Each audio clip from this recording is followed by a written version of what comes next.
te apagarás, muitas águas nunca levarão. Amor que você sente por mim, eu sei que tudo vai se cumprir.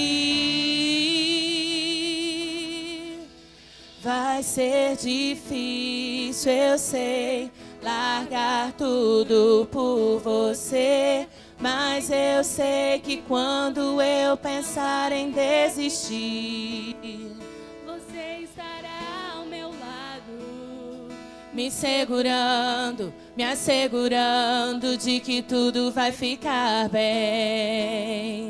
tudo vai ficar bem. Vai ser difícil, Senhor. Vai ser difícil, eu sei, largar tudo por você, mas eu sei que quando eu pensar em desistir, você estará ao meu lado. Eu sei disso, Senhor. Me assegurando de que tudo vai ficar bem. Tudo vai ficar bem. E se eu cair, a tua mão me levantará. E se eu chorar, toda lágrima você enxugará. E se eu cair, a tua mão me levantará. Eu creio, Senhor. E se eu chorar, Toda lágrima você enxugará. Então vem, aquieta minha alma, faz meu coração ouvir tua voz.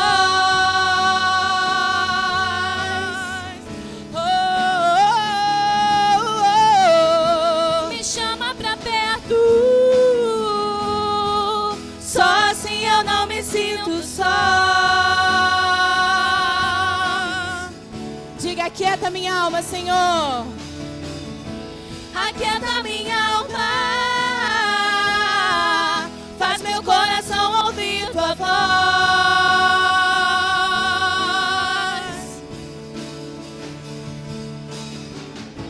Me chama pra perto, só assim eu não me sinto só.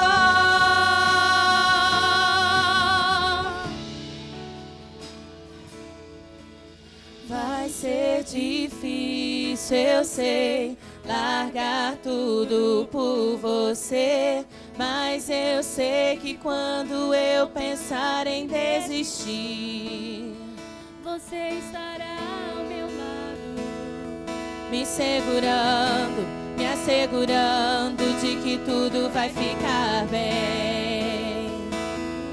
Vai ser difícil, só a igreja, por favor, só a igreja, vai ser?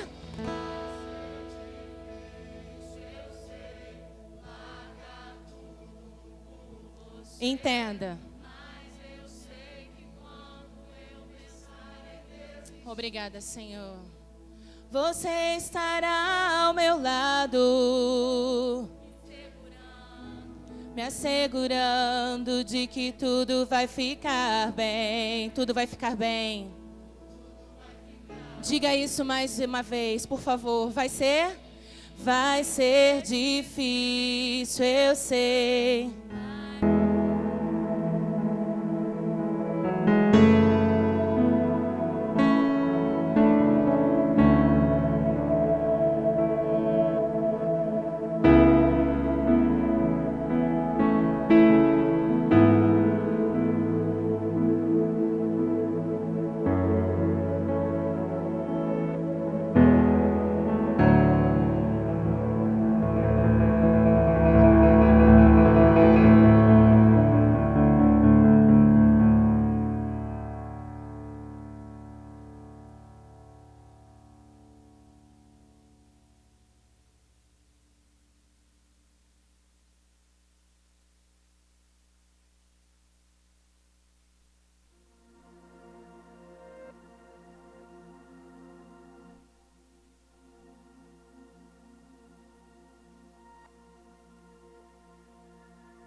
Acredite nisso em nome de Jesus. Nesse momento, você que está aí com a sua família, você que não está com os seus, de repente por algum motivo, eu quero que você ore conosco essa canção. Essa canção libera bênção sobre a sua vida, sobre a sua prosperidade, sobre os seus filhos, sobre os filhos dos seus filhos. E eu quero que você, em nome de Jesus, você que é jovem, você que é solteiro, você que ainda não está casado, que deseja casar, apresente isso ao Senhor. Nós oramos hoje pela manhã enquanto estávamos aqui.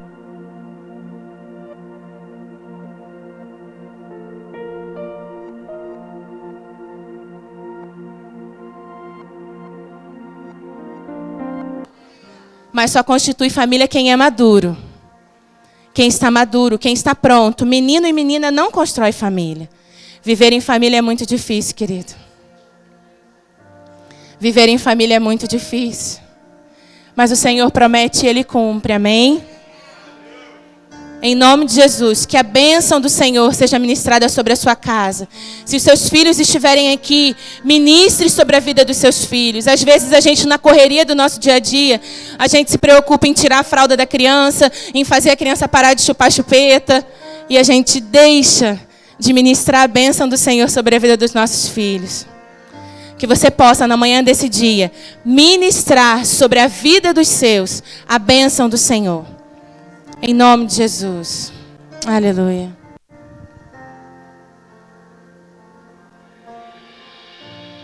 Que o Senhor te abençoe e faça brilhar teu rosto em ti e conceda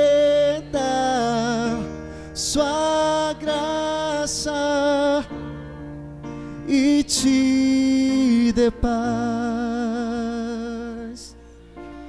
Amém. Amém. Amém. Amém.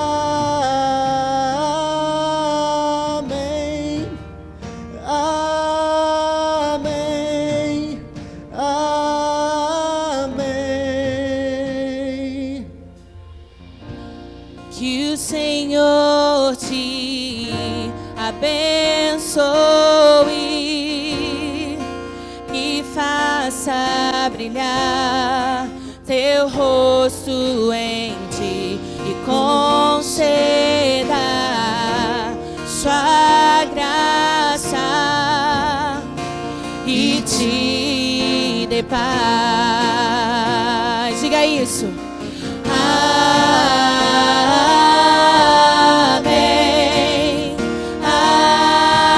Amém.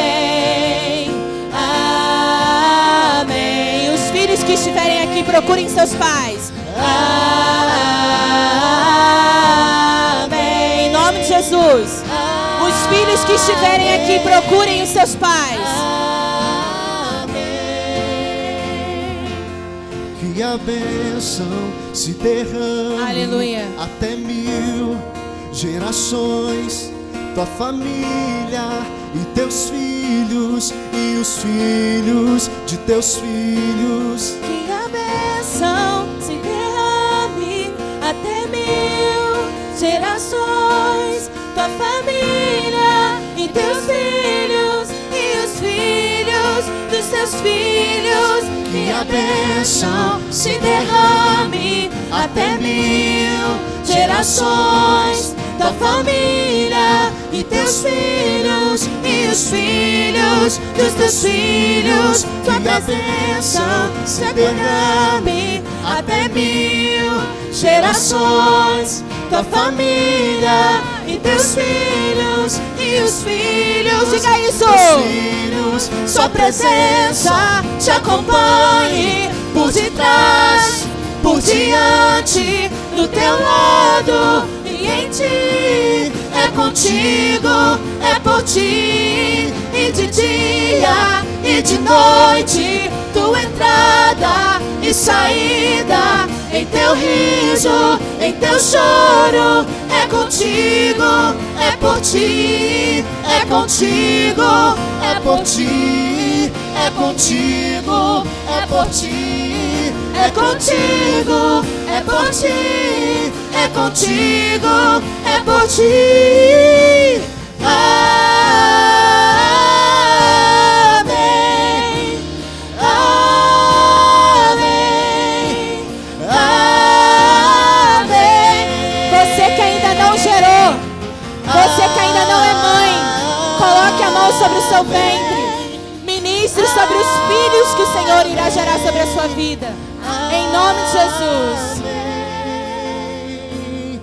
Que a bênção se derrame até 1000 gerações. Diga Tua isso. família e teus filhos e os filhos dos teus filhos. Que a bênção se derrame até 1000 gerações. Tua família e teus filhos e os filhos dos teus filhos. Sua presença te acompanhe por detrás, por diante, do teu lado e em ti. É contigo, é por ti, e de dia e de noite, tua entrada e saída, em teu riso, em teu choro. É contigo, é por ti, é contigo,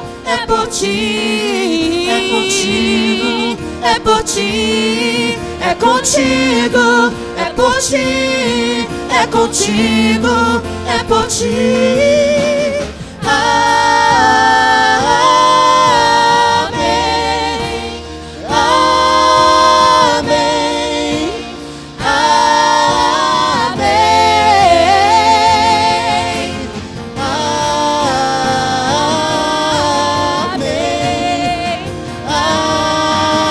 amém, amém.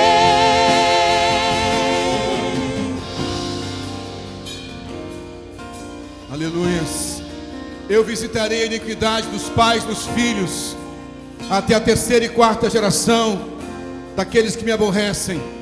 Mas faço misericórdia, diz o Senhor, até 1000 gerações daqueles que me amam e guardam os meus mandamentos. Obrigado, Senhor, pela existência da família. Obrigado, Senhor, pelos laços entranháveis de afeto que nos unem, Senhor. Obrigado pela família parental, mas muito mais pela família espiritual, a igreja, Senhor, formada por irmãos e irmãs, com diferenças, com similaridades, com oposições e com condições iguais, mas caminhando juntos como corpo, Senhor, como família. Obrigado, Senhor, te adoramos, Pai, hoje e sempre, amém. Você pode aplaudir bem forte ao Senhor, meu irmão. Glória a Deus, aleluias. Podem se sentar, muito obrigado, Ministério de Louvor. Obrigado, Bruninha.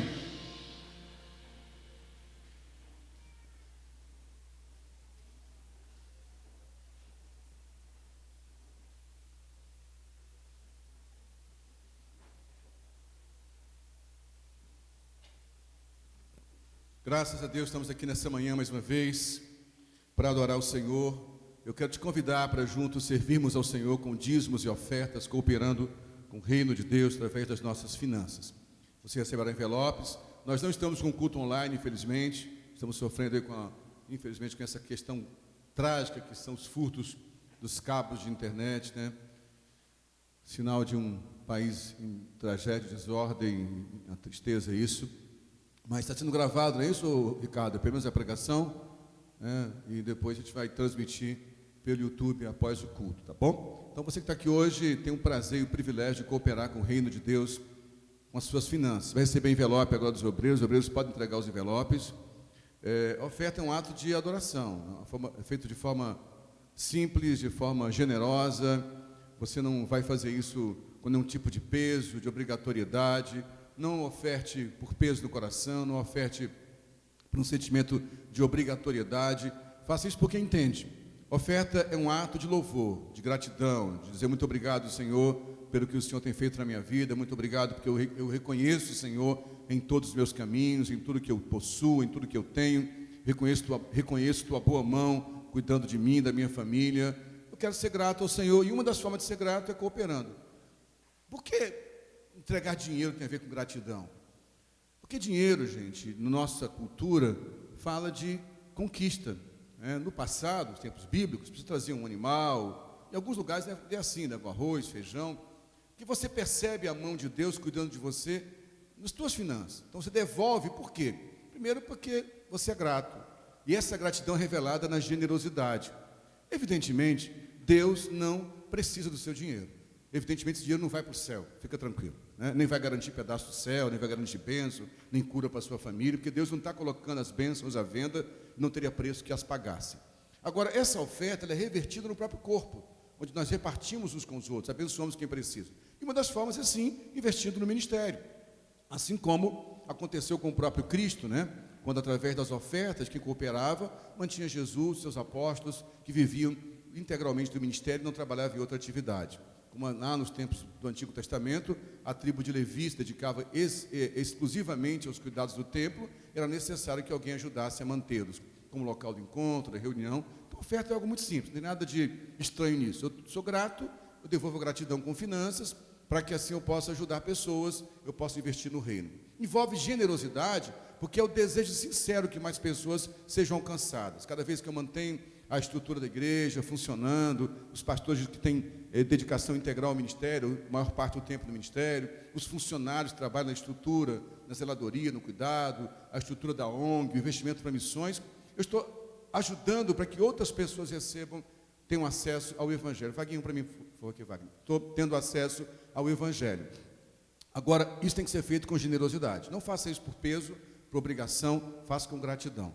Também nós devolvemos dízimo nessa hora, que é uma aliança com a igreja local. Por isso, nosso aviso sempre é, aqui aos domingos e às quintas-feiras, você que congrega na SEM e você que não congrega na SEM, que não é evangélico, que não congrega em nenhuma igreja cristã, ou congrega em outra igreja, é livre para ofertar. Agora, o dízimo, na nossa percepção, no nosso entendimento, é uma aliança com a igreja local. Então, se você está conosco aqui hoje, mas está aliançado em outro ministério, em outra casa de oração, em outra comunidade, em outra paróquia, em outra congregação que serve ao Senhor, devolva o dízimo ali. Porque dízimo fala de lealdade, de aliança com quem está cuidando de você. Se você congrega em outra igreja e devolve o dízimo aqui, você está sendo desleal com quem está cuidando de você e não há bênção na deslealdade, concorda comigo? Então, se você é membro da SEM, vai devolver o dízimo.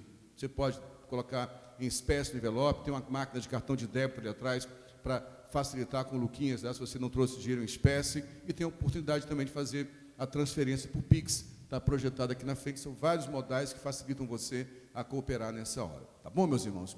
Algum membro da SEM está devolvendo o dízimo nessa manhã? Tem alguém? Aqui, amor, por favor. Oi, pastor Hudson. Aqui na frente, pastor Hudson. Está aqui à frente, pega a mão do pastor Hudson, o envelope com o dízimo, se aproxima aqui do púlpito, mantendo uma certa distância um do outro, tá bom? E fica aqui na frente para recebermos a oração pelos dizimistas, para aqueles que devolvem a 10ª parte da sua renda. A gente quer louvar a Deus pela sua fidelidade, viu, irmãos? Quero testificar mais uma vez aqui, essa igreja é uma igreja fiel, né? Enfrentamos a pandemia já há 2 anos nessa luta, durante um tempo sem nem termos encontros presenciais, e depois de um tempo, aos poucos, aumentando a quantidade de pessoas participando do culto, mas a boa parte da igreja permaneceu fiel, né? Mesmo com a dificuldade do não encontro, devolvendo dízimo por conta, por transferência bancária, pela graça de Deus, essa igreja não sofreu com arrecadação financeira, graças a Deus não caiu nossa arrecadação financeira, pelo contrário, esses anos de pandemia nós arrecadamos mais do que antes ainda, que é um povo aliançado, que entende o compromisso da igreja. Por isso é importante você ser fiel. Quero que você também esteja ligado à nossa obra aqui atrás, coopere, seja um parceiro, vá conhecer a obra da estrutura de contenção que estamos fazendo aqui atrás, que é uma obra cara, pesada, onerosa, custosa também, não só de custo financeiro, mas de tempo, então que você se envolva nesse desafio, amém? Ó Pai, eu quero orar pelos dizimistas, por esses irmãos e irmãs, por essas famílias que devolvem a 10ª parte da sua renda, da sua receita, dos seus lucros, não por uma obrigatoriedade, não por uma aliança mosaica, mas por entenderem que é uma forma justa de sermos equânimes, onde todos devolvem de forma igual, o mesmo nível de comprometimento, e nos igualamos assim na devolução do dízimo.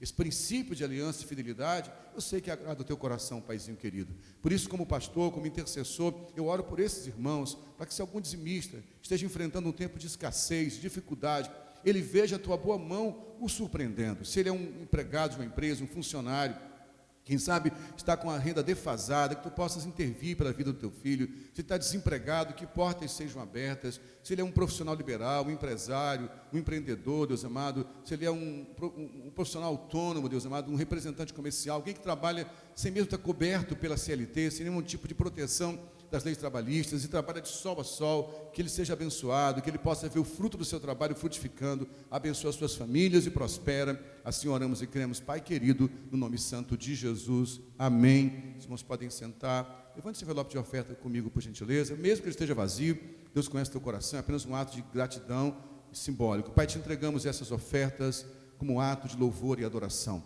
A tua palavra diz que quem semeia com fartura, em abundância, também ceifará. Então nós oramos que o Senhor prospere o teu povo, que de fato a riqueza do altar venha do rebanho, Senhor. Não nos interessa, temos um lugar confortável, agradável, se o teu povo estiver em miséria. Prospera o teu povo abundantemente. Assim oramos e cremos, Pai, em nome de Jesus. Amém?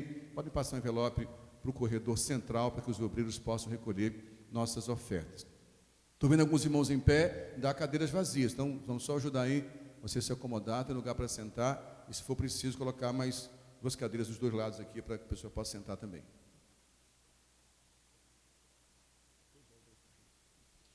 Os nossos avisos essa semana, vamos lá, como é que está aí?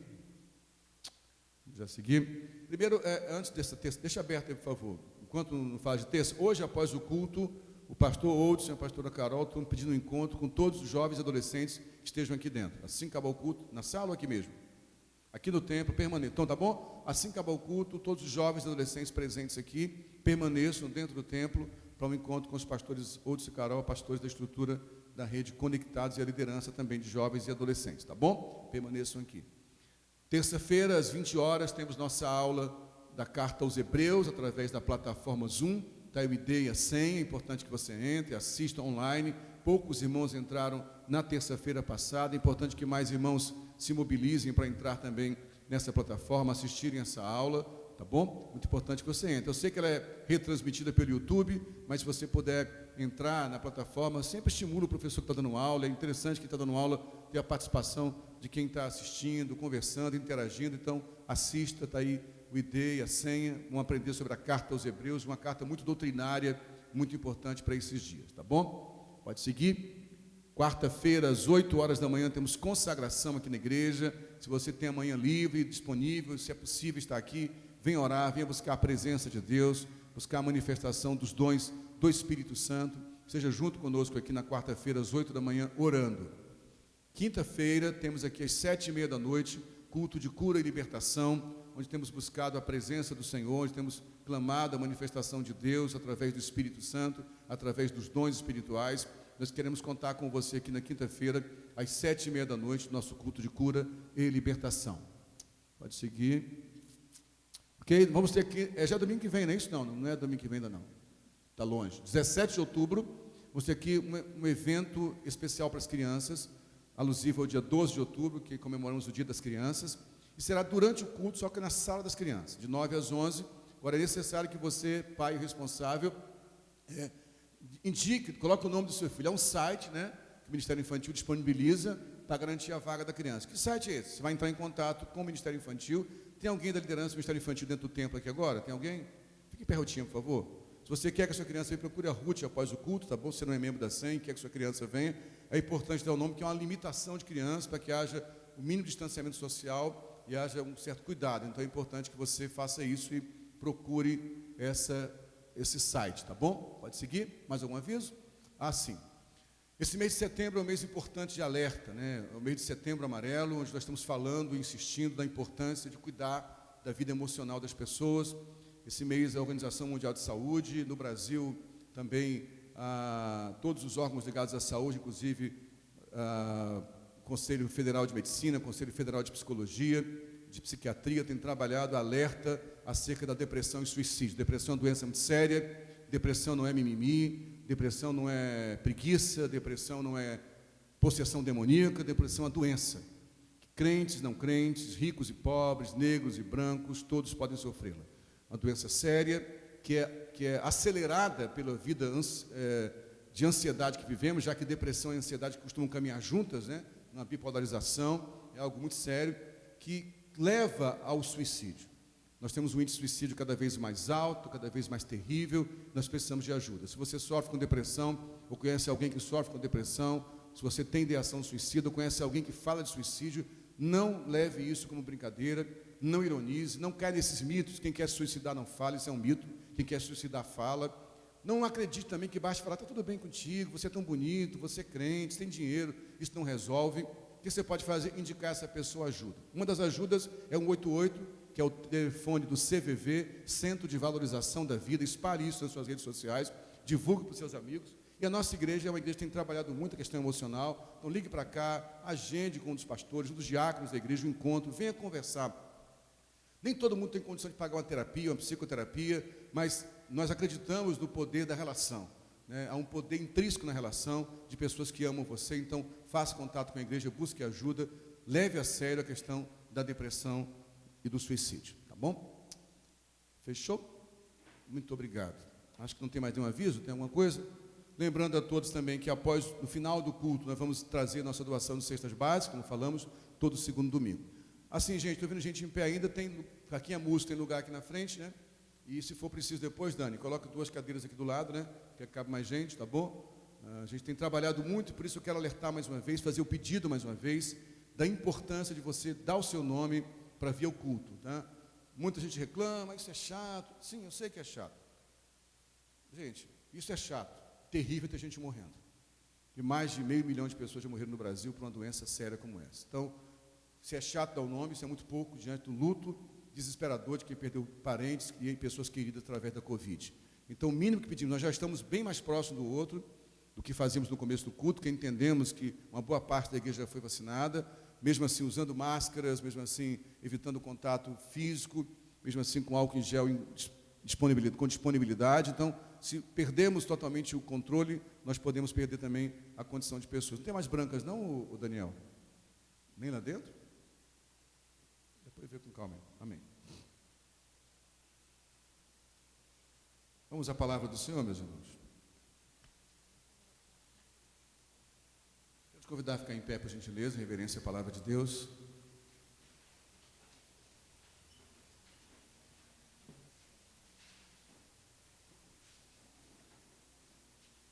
Abra sua Bíblia na carta de Paulo aos Romanos, capítulo 8.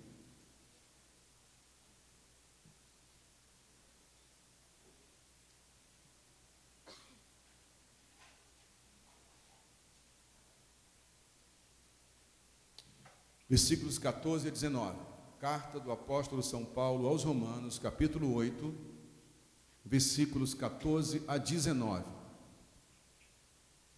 Eu vou ler na Nova Versão Internacional, na NVI, mas você pode acompanhar por versões diferentes, não tem problema, que o sentido é o mesmo. Diz assim a palavra do Senhor: pois todos os que são guiados pelo Espírito de Deus são filhos de Deus. Porque vocês não receberam um espírito de escravidão para viverem outra vez atemorizados, mas receberam o espírito de adoção, por meio do qual clamamos: Abba, Pai. O próprio Espírito confirma ao nosso espírito que somos filhos de Deus. E, se somos filhos, somos também herdeiros, herdeiros de Deus e co-herdeiros com Cristo, se com Ele sofremos, para que também com Ele sejamos glorificados. Porque para mim, tenho por certo que os sofrimentos do tempo presente não podem ser comparados com a glória a ser revelada em nós. A ardente expectativa da criação aguarda a revelação dos filhos de Deus, palavra do Senhor. Muito obrigado, Senhor, pelo privilégio, pela honra que temos de ler Tua palavra, que é santa, inspirada pelo Espírito Santo. Nos ajude a entendê-la na sua totalidade. Me ajude na minha deficiência a ser um instrumento útil para o Teu reino nessa manhã, na proclamação da palavra. Nos levantamos contra todo espírito contrário à Tua palavra, toda resistência na alma, todo bloqueio na mente, que se cumpra o que o apóstolo Paulo determina aos Coríntios, quando diz que com armas espirituais destruiríamos as fortalezas, que toda fortaleza na mente seja destruída pelo poder da palavra. Assim como Paulo diz que todo sofisma, todo argumento sofismático, toda altivez, todo orgulho que se levantam contra o conhecimento de Deus sejam anulados pelo poder da palavra, para que assim como diz tua própria palavra, nossos pensamentos sejam levados cativos à obediência de Cristo nessa manhã, para que assim, essa palavra, que é uma semente poderosa, possa encontrar em nossos corações solos férteis e produza frutos que permaneçam. Oramos assim, cremos, Pai, em nome santo de Jesus. Você que crê e concorda com essa oração pode dizer amém? Obrigado, pode sentar, meus irmãos.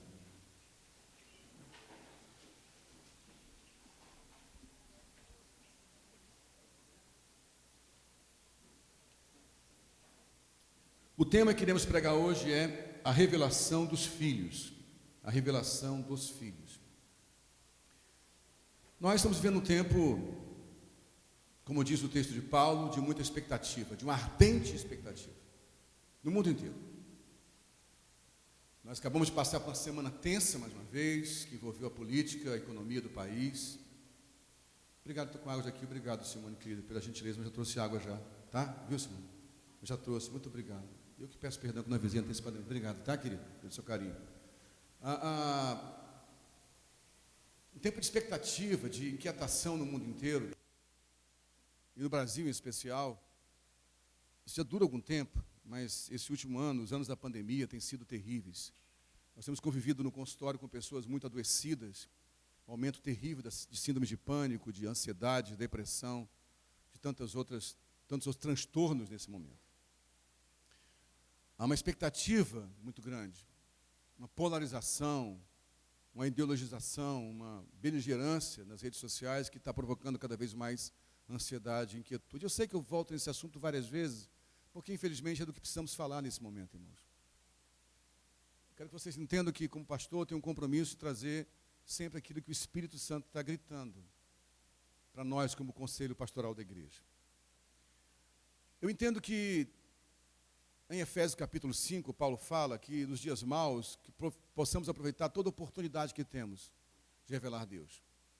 Eu acho que estamos em um momento de grande oportunidade da igreja revelar quem ela é. Em contrapartida, infelizmente, tem sido o momento onde mais a igreja está se perdendo. Nessa polarização alimentada, estruturada, alimentada por Satanás, estamos ficando um do lado do outro do muro, nos gladiando e nos ferindo e nos ofendendo o tempo inteiro. E Satanás está rindo disso. Os demônios devem estar divertidos demais. O aprendiz de diabo, que C.S. Lewis ensinou no seu livro, deve estar cumprindo bem a sua missão. Que nós estamos lutando uns contra os outros. Quando o mundo espera a revelação dos filhos. Quem são os filhos de Deus? Quem são os filhos de Deus? Filho fala de aquele que tem a natureza do seu pai, a semente do pai. Ele vai revelar essa semente, essa natureza, muitas vezes no aspecto físico, na cor da pele, humanamente falando, tipo de cabelo, na estatura, na cor dos olhos. Mas muito mais que isso, além da semente genômica, do genoma que é colocado naquela criança, tem a semente da relação, do aprendizado, da cultura que aquele pai gera no seu filho.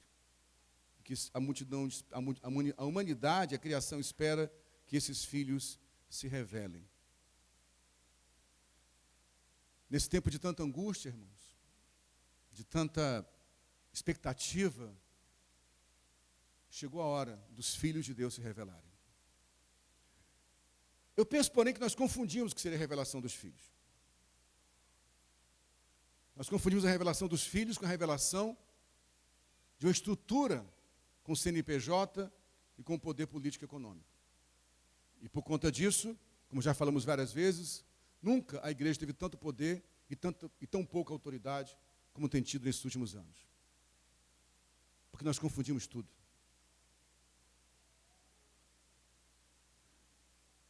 O que é um filho de Deus?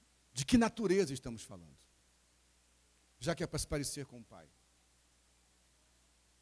Quando ele diz que criou o homem à sua imagem e sua semelhança, ele torna aquele ser formado do barro um ser vivente, quando nefesh, né? Ele sopra o fôlego de vida e o homem se torna um ser vivente. E como eu gosto de pensar, Deus se espalha na humanidade distribuindo os seus dons, pois todo dom perfeito vem do Pai das luzes, onde não há sombra de variação. Ele se espalha na humanidade, é para que nós procurássemos um ao outro na busca do complemento relacional. Porque Deus é relacional, irmãos. Há um tempo que é contado que no Gênesis, o primeiro livro da Bíblia, o Bereshit, o princípio, começa Gênesis 1:1, no princípio, Bereshit, no Gênesis, criou Deus os céus e a terra. Porém, antes do Gênesis, antes do princípio, há a eternidade. Por isso, como nosso amigo Outro sempre brinca, Deus não existe. Quem diz que Deus não existe, está certo, Deus não existe. Deus é. E o que tem existência começa e acaba. Ele é eterno. Ele abraça o tempo, ele abarca o tempo, ele é o Pai da eternidade. Esse Deus eterno sempre foi relacional. Que nós cremos em um Deus que é trino, Pai, Filho e Espírito Santo. É um conselho. Esse Deus trino decide criar seres que vão revelar sua natureza. Por isso, a natureza desse ser que Deus criou para revelar que ele é relacional. Por isso, lá no Gênesis, quando Deus fala, não é bom que o homem esteja só, e alguns pregadores emocionados, ou uma boa intenção de trazer uma linguagem figurada do texto, uma teatralização do texto, dizem, Deus olhou para aquilo e pensou, será que a girafa pode ser a mulher do homem? Não, gente, acha que Deus foi pego de surpresa? Não. Deus já sabia que o homem não podia ficar só, mas ele precisava que o próprio homem entendesse isso, que não é o dinheiro, não é o poder, não é a fama, não é os prazeres da carne que vão completar o homem, mas a relação. Não é bom que o homem esteja só, o homem é relacional. Então a nossa identidade é relacional. Diante das expectativas ardentes desses dias, que é fomentada por uma ideologização, é fomentada por uma polarização, nós precisamos hoje definir bem qual é a nossa identidade. Porque o mundo espera a revelação dos filhos de Deus. E como Deus é relacional, e como o próprio texto de Paulo diz, o seu Espírito, com E maiúsculo, o Espírito Santo, testifica, porque é um testemunho, uma relação também, não com o meu espírito, que eu sou filho de Deus. Ele testifica com o nosso espírito, que somos filhos de Deus. Por isso, eu não sou a igreja, nem você é a igreja. Nós somos a igreja. Como diz o carioca, a igreja é nós. É nós na fita. Não é só eu. É essa relação que define quem Deus é. Por isso ela tem que ser regada no amor. O amor maduro, como disse aqui a Bruninha na ministração, de forma muito sábia, esse amor que mantém a família, por exemplo. Porque família é coisa para gente grande, família não é coisa para criança, não. Criança não suporta ficar casado, por isso está tanto divórcio e separação. Porque criança quer ser feliz o tempo inteiro. Aí se eu não sou feliz, eu mudo do casamento. Se eu não sou feliz, eu mudo de sexo. Se eu não sou feliz, eu mudo de emprego. Se eu não sou feliz, eu mudo de igreja. Se eu não sou feliz, eu mudo de fé. Eu tenho que ser feliz, né? Afinal, foi para isso que eu nasci. Não é o que C.S. Lewis pensava. C.S. Lewis dizia, não nascemos para ser felizes, nascemos para amar. E amar envolve maturidade, principalmente na relação da igreja.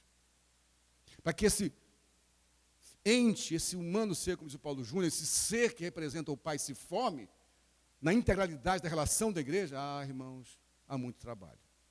Por isso eu quero começar a falar sobre filiação de Deus pensando na nossa igreja local, na nossa paróquia, na nossa congregação. Sim, porque Deus é relacional, e Deus criou um modelo relacional chamado sistemas relacionais, que foi incutido no nosso cérebro, e depois a cultura veio chamar isso de uma teoria sistêmica. O ser humano busca sistemas relacionais que vão se organizar, e é assim mesmo que funciona. Não adianta fugir disso. Tente fugir. Tente criar um sistema que não é sistema. Daqui a pouco vai ser um sistema. Tente criar uma igreja que não parece com nada do que você conhece de igreja. Daqui a pouco vai ficar parecido. Porque é assim. O ser humano é estruturado, ele procura grupos relacionais que vão ter mais ou menos saúde. Vão estar mais próximos ou mais distantes da identidade que Deus quer que tenhamos. Essa comunidade, a comunidade evangélica de Mesquita que você congrega, ela tem tentado, nesses 20 anos de história, encontrar essa identidade. Por isso, Deus tem falado muito conosco sobre alinhamento, desde o final do ano passado. Hoje quem pregaria seria a pastora Carla. Ela, infelizmente, o pastor Aldo está com Covid, ela não tem certeza se está ou não pôde vir, me comunicou na quinta-feira, eu pensei em remanejar algum pregador, eu falei, não, está no momento de falar sobre isso, depois dessa semana tão turbulenta, tão angustiante, onde eu corei de vergonha dos dois lados. Corei de vergonha vendo pastores no palanque virando brinquedos na mão de políticos. Corei de vergonha vendo outros irmãos que pensam o contrário, ofendendo os outros só porque estavam lá. Espera aí, calma. As pessoas são livres. Até para cometer equívocos e serem amadas, como irmãos. Nós pregamos tanto amor aos irmãos que estão lá fora, não temos paciência uns com os outros. Então, eu precisava que nós lembrássemos a nossa identidade, como igreja local. Portanto, você não é membro da SEM, me perdoe se a mensagem foi muito para a família, mas que o Espírito Santo te revele algo também para você se encontrar no seu ambiente de relação. Essa igreja, ela acredita na relação. Por isso, ela caminha em um sistema relacional onde há um colégio pastoral, um colegiado, que se reúne sistematicamente, um discipulado de pastores, que tenta pensar junto qual seria a identidade que queremos construir como igreja. Um presbitério, que também nós costumamos dizer, que toda vez que arde algo em meu coração como pastor da igreja, e trago para o colegiado pastoral, e podem ter convicção de que eu estou falando em Deus, sem nenhuma preocupação de ter qualquer tipo de meia-verdade aqui. Eu não sou presidente do colégio pastoral. O colégio pastoral é uma relação de consenso, onde muitas vezes o meu voto é voto vencido para que o grupo chegue a um consenso. E nesse grupo de consenso, o nosso sim, nós temos um amém, que é o presbitério. Onde trazemos a eles a demanda e ouvimos amém ou não amém. Então, quando assim seja, o que é assim seja? Que seja sim para o que você disse, que o teu sim seja cumprido. Então, quando alguém diz, olha, que o sim de você se cumpra, isso é amém. Aí nós caminhamos. Então, como uma igreja que tem caminhado dessa forma, nós consolidamos a base da nossa identidade no que nós chamamos de 5 pilares, que eu quero repeti-los aqui mais uma vez. E pode parecer, repito, repetitivo, e sim, é mesmo. Assim como um pai, para educar um filho, repete tantas vezes, não coma doce antes do almoço, não sobe da escada, sai da janela, não chega palavrão. Assim como Jesus muitas vezes dizia para os seus filhos, como filhinhos, não foi isso que eu ensinei a vocês, em verdade vos digo. Esse em verdade, acho um barato, né? Você entendeu o que é verdade? É em verdade, eu digo a vocês isso. Eu estou falando sério, é sério. É falando sério. A expressão que a gente diz aqui, estou falando sério, eu não quero isso. É isso que está falando. Então, falando sério, em verdade, quero repetir para vocês os 5 pilares. Primeiro pilar, nós cremos numa pregação bíblica e cristocêntrica. Se paga um preço para ser bíblico e um preço ainda mais alto para ser cristocêntrico. Em algum momento, essa pregação bíblica e cristocêntrica conspirará contra o modelo evangélico desses dias e também contra a teologia liberal inclusiva. Nós vivemos um tempo de polarização, meus irmãos, também no seio da igreja. Essa polarização lá de fora, de esquerda e direita, de conservadores e liberais, seja de costumes ou de economia, que as duas se confundem, né? Muitos conservadores de costumes são liberais na economia, muitos liberais da economia são conservadores no costume e vice-versa, mas mistura tudo. Num país tem sabe o que é direita e esquerda, porque aqui é fisiologia, interesses comuns, mas tem lá pensamento de esquerda e direita, que polariza. Isso vem para dentro da igreja. E nós temos essa briga hoje entre aqueles que são conservadores da doutrina cristã e que são mais liberais. Não, eu não estou dizendo teólogo liberal no sentido restrito da palavra teólogo liberal, mas uma percepção mais liberal dos conceitos bíblicos e outra mais conservador. Isso gera polêmica demais no corpo da igreja. Então, pregar uma mensagem bíblica e cristocêntrica tanto vai afetar conservadores como vai afetar liberais. Mas Cristo nunca foi ambíguo em seu ensino. Ele nunca foi de meio termo. Ele nunca foi ambíguo, ele nunca teve deixando dúvida. Será que ele quis dizer isso? Ele sempre deixava claro o que ele queria dizer. Ele não tinha ambiguidade, ou seja, não tinha dúvida no que ele dizia. Era claro, era assertivo. Por isso, eu penso que se Jesus caminhasse entre nós aqui hoje, ele ia ser rejeitado por conservadores, mas também por alguns liberais.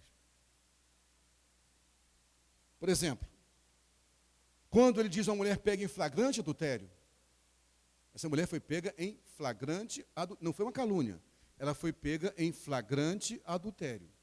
A lei mosaica dizia que ela e o seu amante deveriam ser levados a um tribunal judeu e condenados à morte por apedrejamento. Bem, Roma não permitia isso. Roma não permitia que os judeus apedrejassem seus concidadãos mais. Era proibido. Só Roma condenava a morte. Só Roma podia condenar a morte.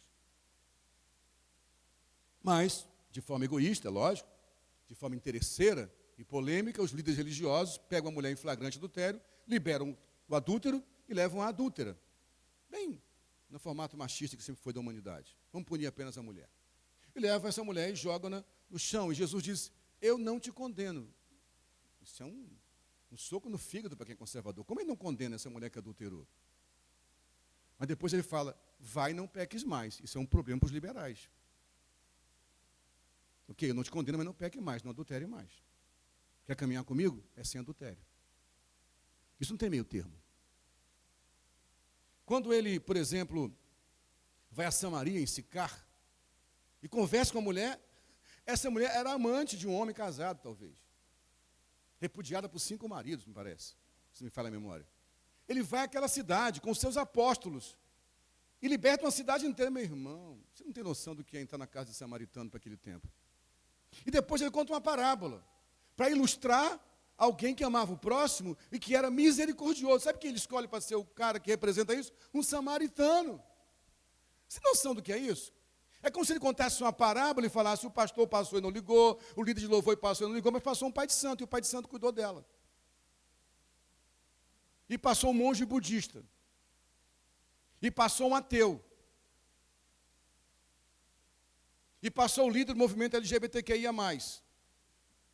Ele falava aquilo para confrontar mesmo. Então, sim, isso confrontaria o nosso coração conservador. Mas também confrontaria ele sentar com publicanos e fariseus, à mesa com eles. Ele foi na casa do Zé Disseu, ele foi na casa do Bolsonaro, ele foi na casa do Lula. Ele foi na casa do Sérgio Cabral e sentou com ele à mesa. E aí, como é que fica a tua liberalidade política para aceitar o diferente? Esse é o Cristo que servimos. Ele não agradava nenhum nem outro. Ele tinha uma missão e um propósito. O Cristo que nós pregamos teve no seu colegiado apostólico, você é cansado de ouvir isso aqui, mas como essa mensagem é para ficar registrada, quero lembrar, ele intencionalmente, havia uma coisa que Jesus era intencionalidade. Ele reúne, como eu já falei várias vezes, traz logo Mateus, cobrador de impostos, símbolo da corrupção política e econômica de Israel. O símbolo maior de um pensamento alinhado com o governo déspota e tirano. Um cobrador de impostos para ser apóstolo. E chama Pedro. Um pescador, o símbolo do proletariado, o símbolo do trabalhador braçal, que odiava os cobradores de impostos, que tinha que dar tributos injustos a eles, e alguns deles enriqueciam ilicitamente. E o cobrador de impostos tinha asco pelo pescador, que uma boa parte deles eram analfabetos ou tinham pouquíssima cultura. Para melhorar o caldo, ele coloca Simão Zelote, o PSTU da época, o revolucionário, o sindicalista. E melhorou um pouco mais, chamou Judas, que era judeu, nem galileu era, e pela maioria dos historiadores, filho da elite judaica, o riquinho da família. E colocou todo mundo na mesma mesa, meu irmão. Se vira nessa bagaça aí. Como é que foram os 3 anos e meio? Foram tensos. Essa é a igreja, como dizia um teólogo antigo, esse misto de mistério e confusão. Então, pregar uma mensagem bíblica e cristocêntrica dá trabalho. Por isso, nossa pregação da SEM, por ser bíblica e cristocêntrica, não está preocupada se ela parece ser conservadora ou liberal. Não está preocupada se parece ser direita ou de esquerda, ela é bíblica e é cristocêntrica. Então, quando nós pregamos, por exemplo, que aceitamos o casamento apenas monogâmico, heterossexual, e nos opomos ao casamento homoafetivo, e consideramos a prática da homossexualidade pecado, nós somos vistos como conservadores e de direita. Para alguns. Mas quando dizemos que somos contra a homofobia, contra um preconceito contra os homossexuais, quando dizemos que precisamos aceitar o irmão homossexual em amor, para que ele seja trabalhado, acompanhado, ensinado a verdade para ele, mas o amando e respeitando, e tratando o pecado da homossexualidade igual a qualquer outro pecado, não melhor nem pior do que os outros. E se eu tenho paciência com um rapaz que tem dificuldade com a pornografia e com transar com a namorada, por que não vou ter paciência com um rapaz que tem desejo por outro rapaz? Aí eu pareço um pregador liberal e de esquerda. Porque as pautas dos partidos resolveram que a igreja tem que pregar agora. Somos apenas bíblicos e cristocêntricos. Quando pregamos, por exemplo, que nos opomos ao feminismo atual, que desvaloriza o casamento, nas suas principais vozes, alguém pensa, não, mas é um feminismo diferente. Esse feminismo é apócrifo. O feminismo oficial, defendido pela bandeira feminista, diz claramente que o casamento é uma invenção da burguesia, que isso é o que o marxismo dizia, e que o pai é o primeiro tirano que a mulher tem, e diz claramente que o lesbianismo é uma bandeira a ser defendida para afirmar a posição da mulher, e que o aborto deve ser uma luta do movimento feminista. Nós somos vistos por discutirmos sobre isso e condenarmos isso como conservadores de direita. Em contrapartida, quando dizemos não ao feminicídio, quando acusamos o feminicídio como um crime que tem que ser tratado de forma respeitosa, diferente, porque há violência contra todos, mas historicamente a mulher sofre muito mais violência, somos vistos como de esquerda. Negar que historicamente a mulher foi ultrajada, que antes da igreja cristã a mulher só servia para ser prostituta cultural nos cultos pagãos, que a mulher só servia para gerar filhos, nem era contabilizada, 5.000 homens fora mulheres e crianças. Negar que essas mulheres foram injustiçadas por séculos, desde a Revolução Industrial, recebendo pelo mesmo serviço que o homem menos salário. Negar que essa mulher é violentada em casa. Negar que 40% das mulheres que acusam violência sexual no Brasil são evangélicas. Acusar isso me coloca essa igreja, esse colégio pastoral, como liberal e como de esquerda. Estamos sendo apenas bíblicos e cristocêntricos, que temos que cuidar dos oprimidos, dos que sofrem, quaisquer que sejam eles. Nossa pregação pode ser confundida com conservador de direita, quando dizemos que tanto o pobre quanto o rico irão para o inferno se não aceitarem Jesus. Que o pobre não tem que ser tratado como um coitado. Que não adianta dar pão para o pobre. Tem que dizer, Jesus te ama, e se você não receber Jesus, você é condenado ao inferno, porque é nisso que cremos. Porque se dermos ao pobre educação, pavimentação das ruas, esporte, ele vai ser uma pessoa com melhor ambiente para moradia, melhor cultura, mas sem Jesus vai morrer e vai para o inferno. Nós somos conservadores de direita. Mas se dizemos que a pregação da salvação sem a pregação das boas obras está capenga e que é necessário priorizar os pobres e tratar os pobres com prioridade, sim, e que não adianta orar por alguém que está com fome sem alimentá-lo, nós parecemos pregadores de esquerda e liberais. Nós somos apenas uma igreja bíblica e cristocêntrica. Vocês entendem isso? Você pode dizer amém? Então, se você é membro da SEM, nós vamos continuar pregando isso. Se um dos dois lados te incomodam, você é livre para seguir o seu caminho, em amor. Porque nós não prendemos ninguém aqui. Ninguém vai estar aqui subjugado, mas não vai estar aqui sem ouvir verdades que o colégio pastoral crê. Também temos uma visão missionária. Nós cremos na importância de investir em missões. Nos dói pensar que essa nação enfrentou um tempo de prosperidade. E eu penso que a igreja foi responsável por isso. Eu me converti, gente. Eu sou crente raiz, não sou crente Nutella. Converti na boa e querida Assembleia de Deus do Campo de Madureira. Eu sei o que é. Vocês falam hoje de perseguição. Você não sabe o que é ser perseguido há 40 anos atrás para ser crente. O pessoal do movimento homossexual, feminista, racista, que tem que lutar mesmo, não sabe o que é ser perseguido, como eu fui perseguido na infância. E numa escola apanhar porque era crente. Eu apanhei porque era crente. Não é xingar, eu apanhei. Amigos me rejeitaram porque eu virei Bíblia, em 1978. Eu sei o que foi minha família de origem rejeitar minha mãe, porque ela virou evangélica.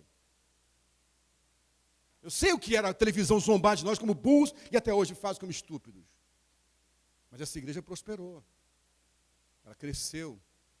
Eu lembro, no movimento pelas diretas, eu era um adolescente, trabalhando como office boy no centro do Rio, e eu entrei por acaso, aliás, no movimento do Fora Collor, dos Cara Pintadas, eu entrei por acaso numa passeata na Rio Branco, e eu me perdi olhando aquilo, eu disse, meu Deus, será que um dia a igreja vai ter condição de fazer isso tudo? E hoje tem. E ao mesmo tempo que a igreja enriqueceu, ela desprezou missões. Nosso investimento para as missões é ínfimo, é vergonhoso, é humilhante. E eu ouvi, alguns anos atrás, de uma família que saiu da igreja, nós estamos saindo da equipe, o senhor gasta muito em missões e pouco na obra da igreja. Essa igreja acredita no discipulado dinâmico, o poder que há na relação. Nós não abrimos mão da relação. Se você congrega na SEM, você não é obrigado a participar de célula. Mas entenda uma coisa, se você não está numa célula, você não está entendendo o que é relacionamento. Relacionamento de verdade, de se aproximar, de ajudar um ao outro. E talvez, a participar de uma célula, que o líder saiba muito menos de Bíblia que você, graças a Deus por isso. É a chance de tratar o teu orgulho, de se humilhar e aprender com o mais simples. Nós cremos nisso. Nós cremos, como pilar também da igreja, na necessidade da igreja se envolver com transformação social e com boas novas aos pobres. E aí eu preciso ter um recorte mais detalhado nesse ponto aqui. Essa igreja, a Comunidade Evangélica de Mesquita, representada pelo seu colégio pastoral e seu presbitério, acredita na necessidade de uma missão integral, inspirados no Pacto de Lausanne de 1974, onde mais de 150 nações foram representadas, capitaneadas por Billy Graham e John Stott, para levantar um pacto chamado Missão Integral. Nós cremos nisso. E eu estou tocando nesse ponto porque eu conversei com algumas pessoas essa semana, até da liderança, confuso quanto a isso, achando que o pacto da missão integral era a mesma coisa que teologia da libertação, de Leonardo Boff no Brasil, ou era mesmo a teologia marxista ou inspirada por Karl Marx, o que é um equívoco. Muita gente fala isso e nunca leu o Pacto de Lausanne. Eu quero ler alguns pontos do pacto para você aqui hoje, se me permite, tá bom? Permita-me ter um pouco de paciência comigo, ouça alguns trechos do pacto, alguns trechos longos, mas não o pacto completo. Primeiro, são trechos ipsilitris, integrais, letra por letra, do Pacto de Lausanne que eu separei. Afirmamos a nossa crença no único Deus eterno, Criador e Senhor do mundo, Pai, Filho e Espírito Santo, que governa todas as coisas segundo o propósito da sua vontade. Confessamos envergonhados que muitas vezes negamos o nosso chamado e falhamos em nossa missão, em razão de nos termos conformado ao mundo ou nos termos isolado demasiadamente. Afirmamos a inspiração divina, a veracidade e a autoridade das Escrituras, tanto do Velho como do Novo Testamento, em sua totalidade, como única palavra de Deus escrita, sem erro em tudo o que ela afirma, e a única regra infalível de fé e prática. Afirmamos que há um só Salvador e um só Evangelho. Reconhecemos que todos os homens têm algum conhecimento de Deus através da revelação geral de Deus na natureza, mas negamos que tal conhecimento possa salvar, pois os homens possuem justiça, suprimem a verdade. Também rejeitamos como depreciativo de Cristo e do Evangelho todo e qualquer tipo de sincretismo ou de diálogo cujo pressuposto seja o de que Cristo fala igualmente através de todas as religiões e ideologias. Não existe nenhum outro nome pelo qual importa que sejamos salvos. Proclamar Jesus como Salvador do mundo não é afirmar que todos os homens automaticamente ou ao final de tudo serão salvos, e muito menos que todas as religiões ofereçam a salvação em Cristo. Evangelizar é difundir as boas novas de que Jesus Cristo morreu por nossos pecados e ressuscitou segundo as Escrituras, e de que, como Senhor e Rei, Ele agora oferece o perdão dos pecados e o dom libertador do Espírito a todos os que se arrependem e creem. A evangelização propriamente dita é a proclamação do Cristo bíblico, histórico, como Salvador e Senhor, como intuito de persuadir a pessoa a vir a Ele pessoalmente e assim se reconciliar com Deus. Os resultados da evangelização incluem a obediência a Cristo, o ingresso em sua igreja e um serviço responsável no mundo. Afirmamos que Deus é o Criador e o juiz de todos os homens. Portanto, devemos partilhar o seu interesse pela justiça e pela conciliação em toda a sociedade humana e pela libertação dos homens de todo tipo de opressão.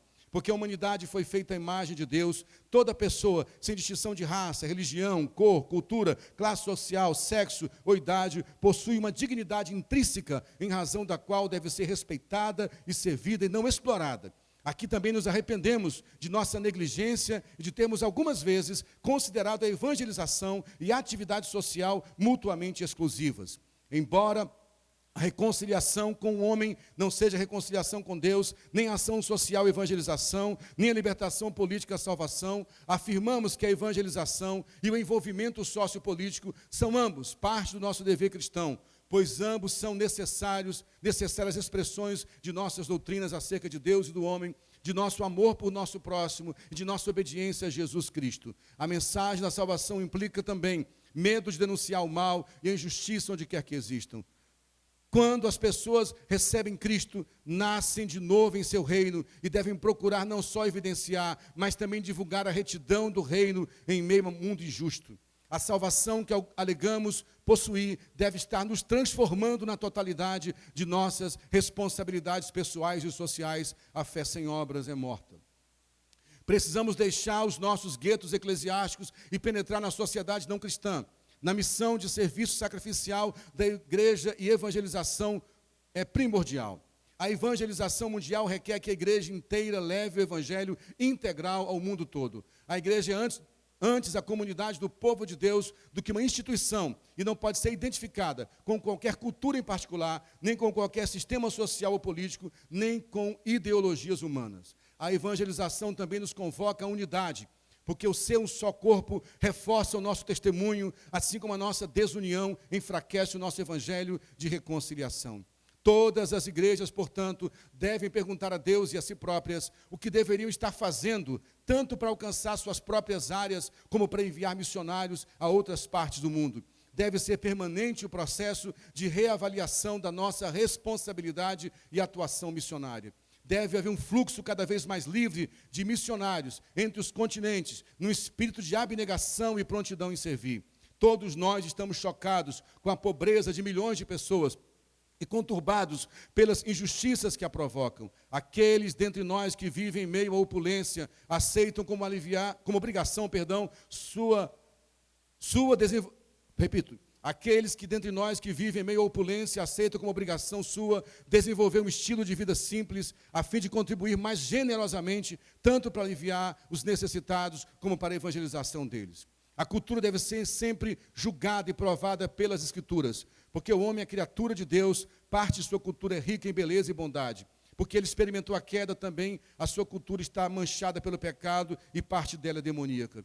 O Evangelho não pressupõe a superioridade de uma cultura sobre a outra, mas avalia todas elas segundo o seu próprio critério de verdade e justiça. Insiste na aceitação de valores morais absolutos em todas as culturas. As igrejas têm de procurar transformar e enriquecer a cultura, tudo para a glória de Deus. Em toda nação e em toda cultura deve haver um eficiente programa de treinamento para pastores e leigos em doutrina, em discipulado, em evangelização, em edificação e em serviço. Cremos que estamos empenhados num permanente conflito espiritual com os principados e potestades do mal que querem destruir a igreja e frustrar sua tarefa de evangelização mundial. Sabemos da necessidade de nos revestirmos da armadura de Deus e combater essa batalha com as armas espirituais da verdade e da oração. A igreja tem que estar no mundo e o mundo não tem que estar na igreja. Procuraremos nos opor a toda injustiça e permanecer fiéis ao Evangelho, seja a que custo for. Não nos esqueçamos de que Jesus nos preveniu de que a perseguição é inevitável. Cremos no poder do Espírito Santo. Estamos com todos os cristãos para que orem, pedindo pela visita do soberano Espírito de Deus, a fim de que o seu fruto todo apareça em todo o seu povo e que todos os seus dons enriqueçam o corpo de Cristo. Cremos que Jesus voltará pessoal e visivelmente, em poder e glória, para consumar a salvação e o juízo. O que há de marxista aqui, meus irmãos?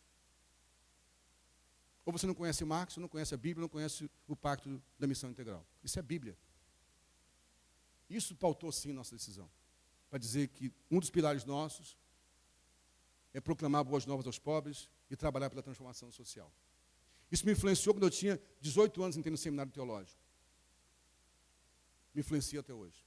Me influencia o colégio pastoral e o presbitério dessa igreja. É um equívoco confundir isso aqui com o marxismo. Como é um equívoco não entender que a igreja precisa, sim, priorizar os mais pobres. Um dos maiores pecados da igreja evangélica no Brasil foi exatamente desprezar os mais pobres. Nós transformamos nossa fé numa fé humanista, hedonista de prazer, onde Deus nos serve, onde eu sou o filho que Deus ama, onde o que importa é guardar a minha família. E para guardar a minha família, eu não posso deixar que o homossexual se aproxime do meu filho. Como sempre dizemos aqui, a salvação de um rapaz homossexual deveria ser se apaixonar pelo meu filho, para que ele encontrasse o homem de Deus de verdade. A salvação de uma prostituta deveria ser se apaixonar por mim, para encontrar o homem de Deus de verdade na vida dela. Nós não dizemos isso, sabe por quê? Porque temos medo de famílias fracas, que não são consolidadas no Evangelho, pelos pais irresponsáveis que não vivem o que pregam e nem sequer ensinam a Bíblia. Nosso ministério infantil vive reclamando, pastor, nossas crianças sabem tudo de TikTok, sabem tudo dos jogos eletrônicos, sabem tudo da internet, mas não sabem nada de evangelho, porque os pais não ensinam em casa. Nós terceirizamos a responsabilidade da educação cristã dos nossos filhos. É lindo o esforço que a Marcela tem, que ele tem para criar, por exemplo, um projeto desse de educação baseada na Bíblia, é lindo, mas deveria começar na família. Eu falei com uma pessoa com todo carinho, que disse para mim o seguinte: se as pessoas me ouvirem, não acham que é uma ofensa, não estou só comentando o que eu percebi. Ah, pastor, estou na igreja tal, eu estou bem aqui, porque eu procurei muito a igreja e essa foi a que melhor me serviu. Porque tem um ambiente legal, tem uma boa escola para meus filhos. Não, você não é consumidor, não. Você não tem que procurar a igreja que melhor te serve, não. Você tem que procurar onde você melhor vai servir nessa igreja. Então não tenho que procurar uma igreja porque tem uma boa salinha para as crianças, porque tem um bom sistema de ar-condicionado, porque tem um bom estacionamento. Eu tenho que pensar o que eu posso ser útil ali, onde eu posso servir. E eu quero que vocês entendam que alcançar os mais pobres, todos nós podemos alcançar. Não precisa saber pregar nem cantar, mas tem que educar em casa com o princípio bíblico. Nós cremos na prioridade para os mais pobres, porque o nosso Cristo disse claramente isso em Lucas 4,18, citando Isaías: o Espírito do Senhor está sobre mim, pois me ungiu para evangelizar e levar boas novas aos pobres e libertar os oprimidos. Então, é missão da igreja libertar os que são oprimidos. Sejam os pobres, sejam os negros, sejam as mulheres, sejam os gays, sejam as prostitutas, sejam os crentes, sejam os ateus. Se alguém está sendo oprimido, é missão da igreja libertar essa pessoa, oferecendo amor e misericórdia. Isso é missão integral.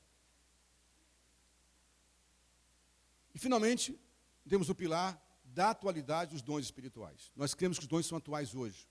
Essa igreja crê em profecia, crê em palavra de conhecimento, crê em discernimento de espíritos, crê em dons de cura, que o Espírito Santo não cessou suas obras no final do primeiro século. Ele continua atuando com dons. Ao citar esses 5 pilares, estou citando a identidade dessa igreja, para que você diga, é aqui que eu quero caminhar realmente? É aqui que eu vou construir a minha identidade em Cristo? Porque entenda uma coisa, meu irmão, por favor, a sua identidade, ela é construída na relação também. Isso é óbvio. Então eu tenho que escolher onde eu quero caminhar na construção da minha identidade. Ninguém vive com saúde sem pressuposto, gente. Essa ideia louca, que eu estou aberto a tudo, é insanidade, é esquizofrenia. Oi? Hoje a ideia é desconstrução, está lembrando? Essa onda de desconstrução, inspirada no que Bauman disse lá, Zygmunt Bauman, do mundo líquido, que aliás ele critica isso, na verdade ele não apoia. Alguns acham que Bauman criticava. Haverá um tempo onde nós vamos perder a estrutura, porque tudo vai liquefazer. Isso não existe, isso é insanidade. O ser humano precisa de pressupostos. Ele surta. Então nós temos pressupostos. A Bíblia, com base de fé, e esses 5 pilares. E para reforçar mais ainda, eu recomendo você que é membro da SEM que caminhar conosco, a ouvir de novo as pregações do final do ano. Está uma playlist no YouTube, né, sobre identidade, também é uma questão de maturidade, também é uma questão de identidade, perdão, onde trabalhamos temas como esse. É o que a igreja pensa, é o que o colégio pastoral pensa, é o que o presbitério pensa. Eu tenho que ficar livre, é aqui que quero caminhar ou não. Ah, mas está me excluindo? Eu não estou excluindo ninguém, gente. Eu estou apontando um caminho, para que você entenda, é aqui que quero caminhar, para que fique confortável nisso. Agora, ao citar a igreja como identidade, eu não posso, ouça atenção, isso aqui, institucionalizar o que é responsabilidade pessoal. Então, sim, eu, como indivíduo, também preciso me definir como é ser um filho de Deus. Porque uma das características de maturidade é responsabilidade. Eu gosto de pensar que o primeiro Adão foi criado adulto. Por isso é chamado de varão e a sua mulher de varoa. Mas ele infantiliza quando peca. O pecado infantilizou o homem, o pecado é infância. Porque no pecado, Adão virou criança. Os mesmos passos de Deus andando no jardim, que faziam com que Adão corresse para o encontro do pai, faz ele fugir. Porque criança é assim, quando faz coisa errada, se esconde. Adulto não, encara. Diz, eu errei e estou pronto a pagar pelo meu erro. A criança tem medo, o adulto enfrenta o medo. A criança bota a culpa no outro, culpada foi a mulher que você me deu. A culpada foi a serpente. O adulto fala, pequei, contra ti somente pequei e fiz clamar aos teus olhos.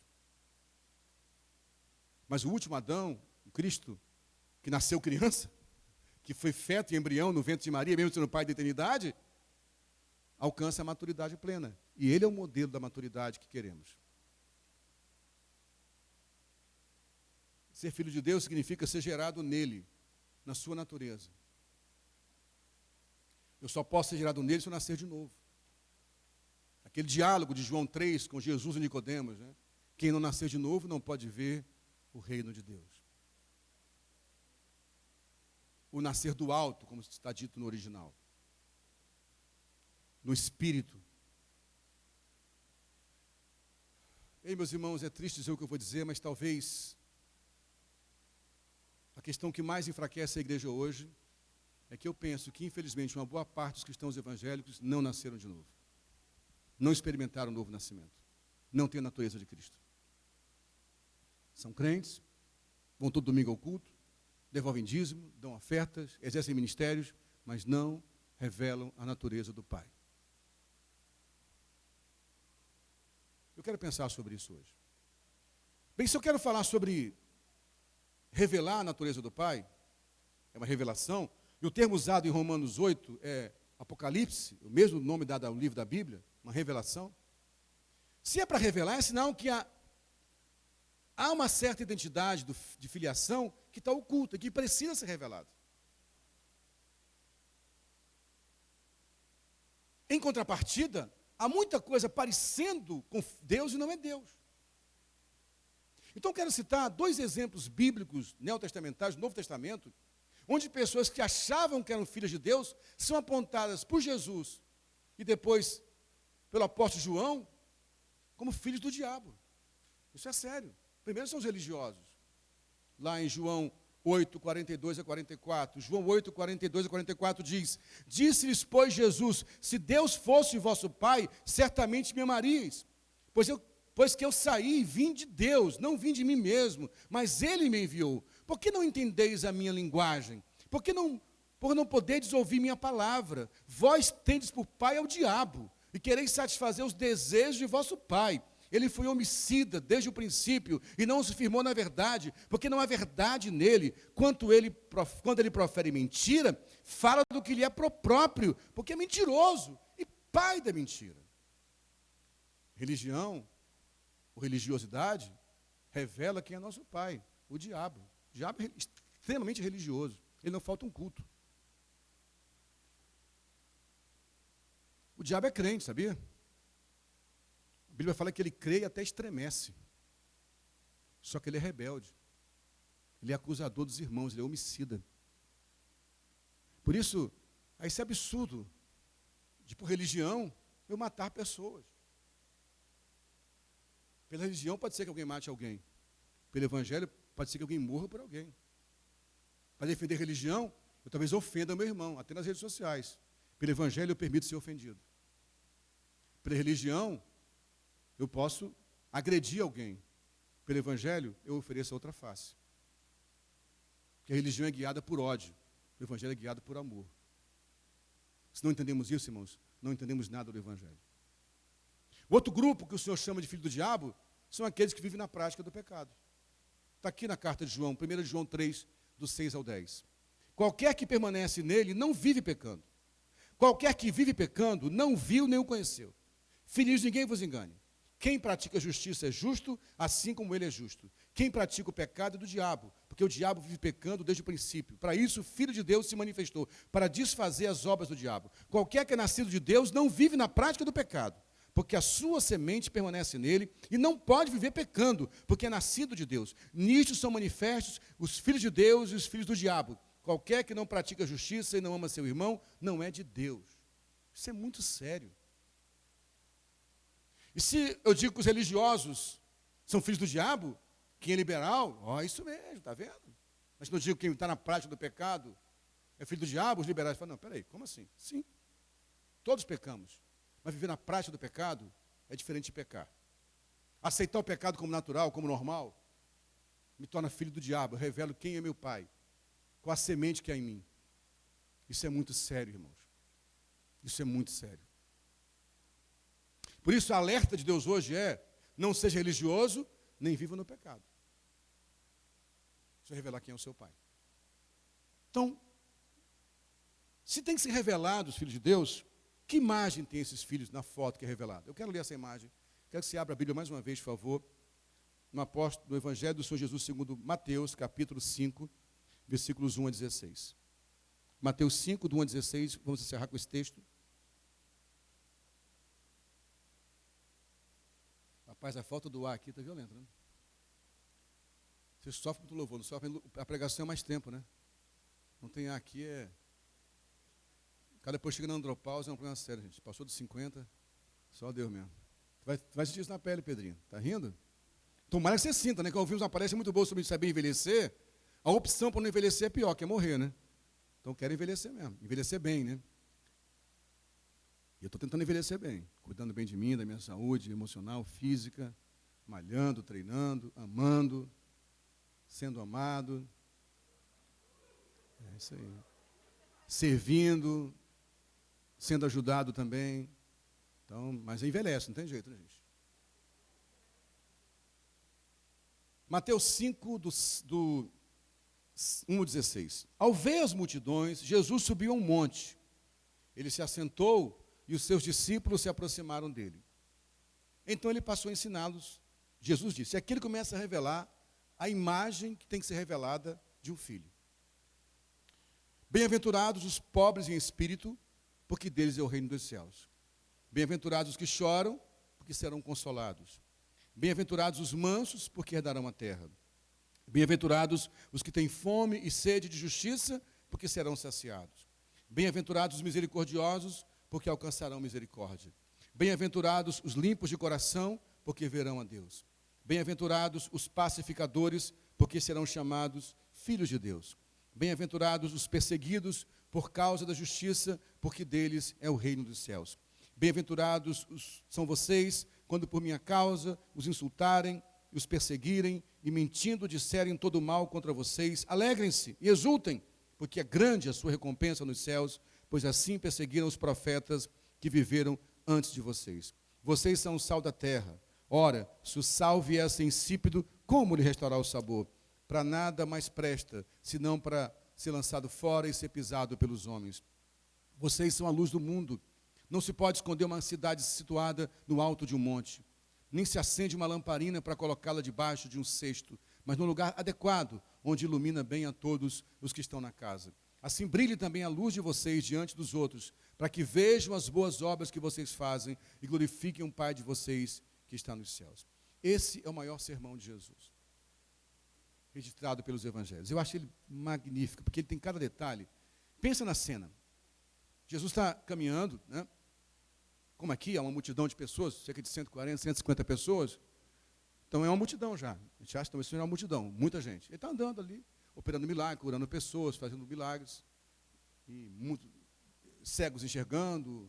Aí, de repente, ele para e ele faz isso. Ele sai daqui, né, se afasta da multidão,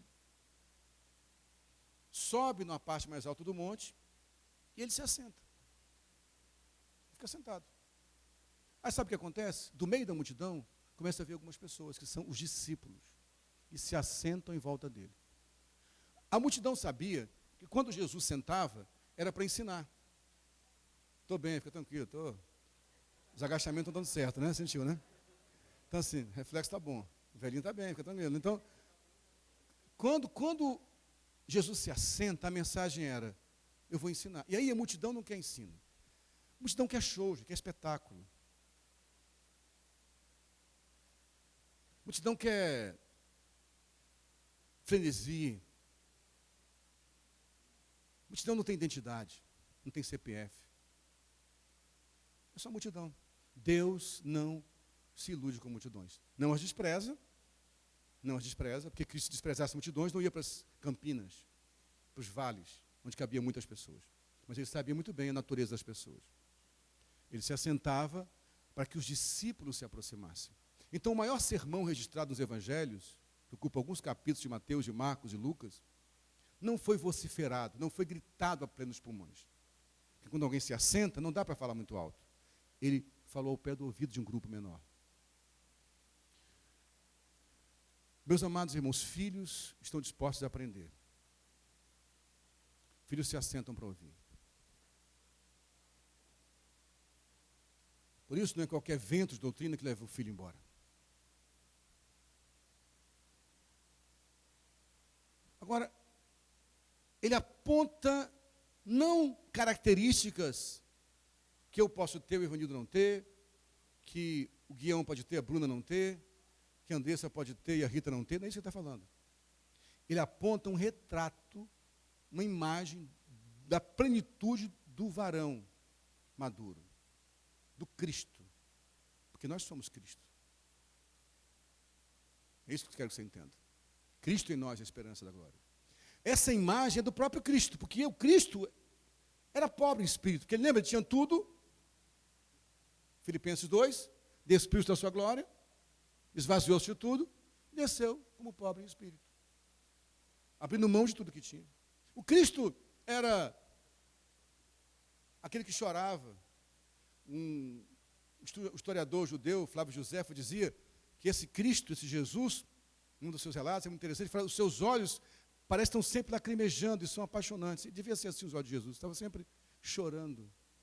Eu amo aquela canção do Gerson Borges, né? Hoje eu vi o coração de Deus, é uma chaga aberta, ninguém sofre igual a Deus. Então Cristo é aquele que chorava, Cristo é aquele que era manso. Ao mesmo tempo que era manso, ele tinha fome e sede de justiça. Ele era misericordioso. Ele tinha um coração limpo. Ele era um homem pacificador. E foi perseguido por causa da justiça e ficou feliz por isso. Ele era o sal da terra. Ele era a luz do mundo. Logo, meus irmãos, não dá para ser filho de Deus tendo uma coisa ou outra. Ah, pastor, eu não consigo isso tudo. Essa é a proposta. É caminhar buscando essa imagem. Há uma angústia no meu coração. Há uma dor na minha alma. É ver o que estão fazendo com a igreja. No que estão transformando a igreja. Uma vergonha ver o que alguns pastores têm dito na televisão e na internet. Isso arrebenta meu coração. No que transformamos a igreja? Um lugar de guerra, de beligerância, de luta por direito. Isso é iniquidade, gente.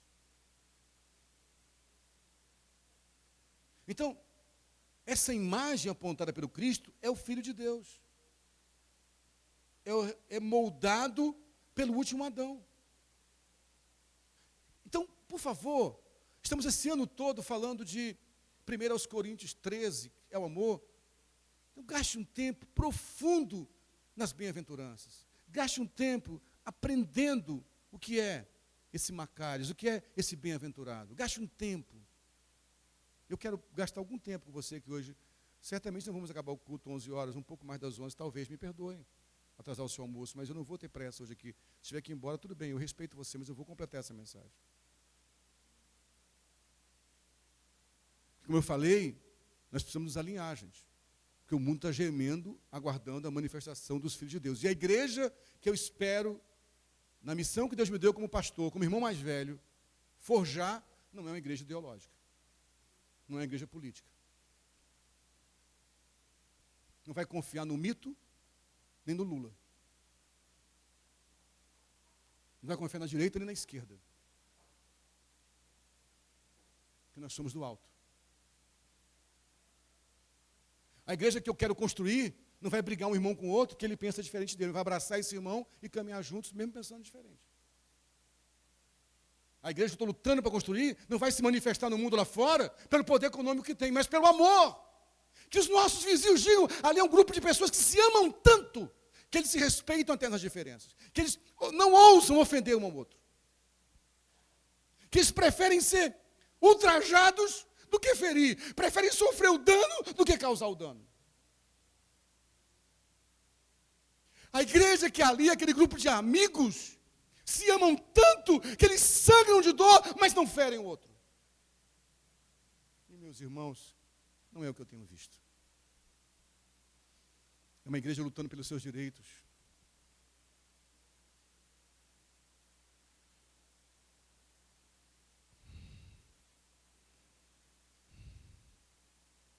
Que o Espírito Santo me ajude a te fazer entender isso hoje. Que me mantém aqui, desde meus 13 anos pregando esse evangelho.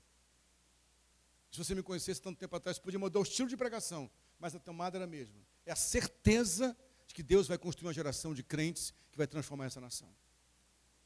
Que não vai ser através da briga filosófica, ideológica ou política, mas do poder de Deus e do evangelho.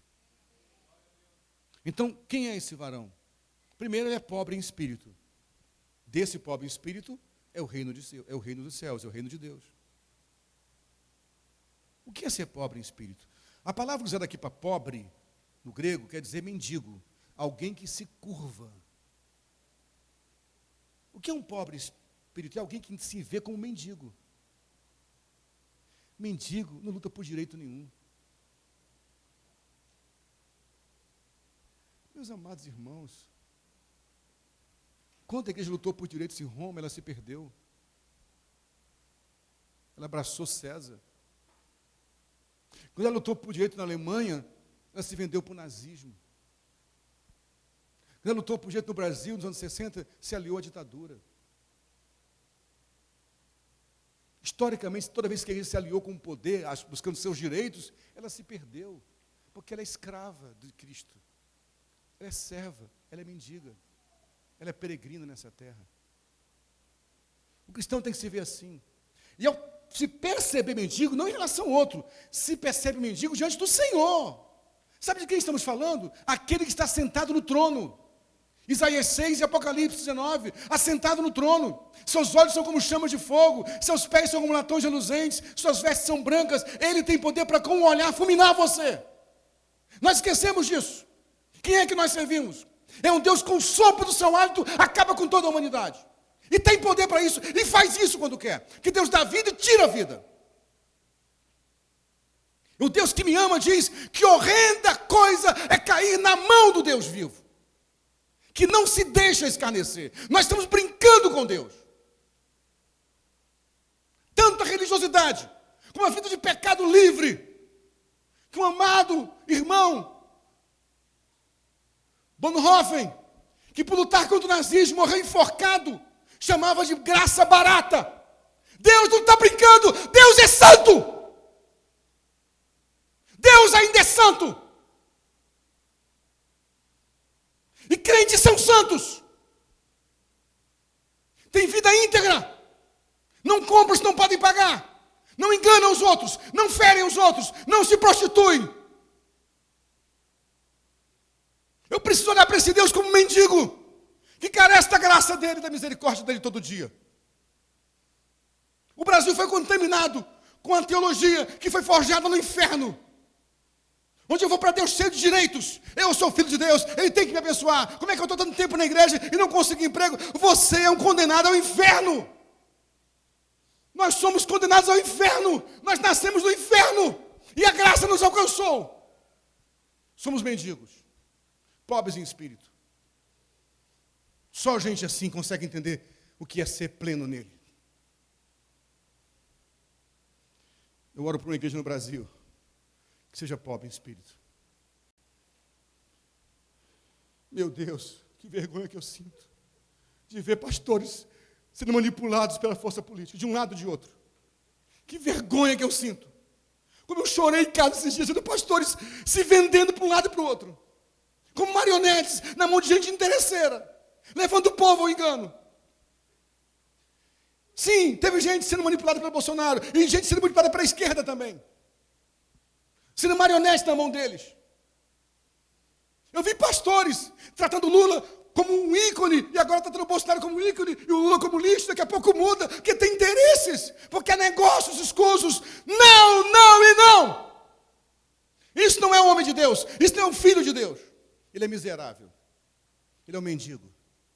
Ele olha para Deus e vê dessa forma. Ele sabe que o que o Senhor der para ele é bênção. Ele não vai abandonar a igreja porque não conseguiu emprego, porque não teve cargo na igreja. Ele não vai abandonar, porque ele sabe, eu não mereço nada, eu estou aqui por graça.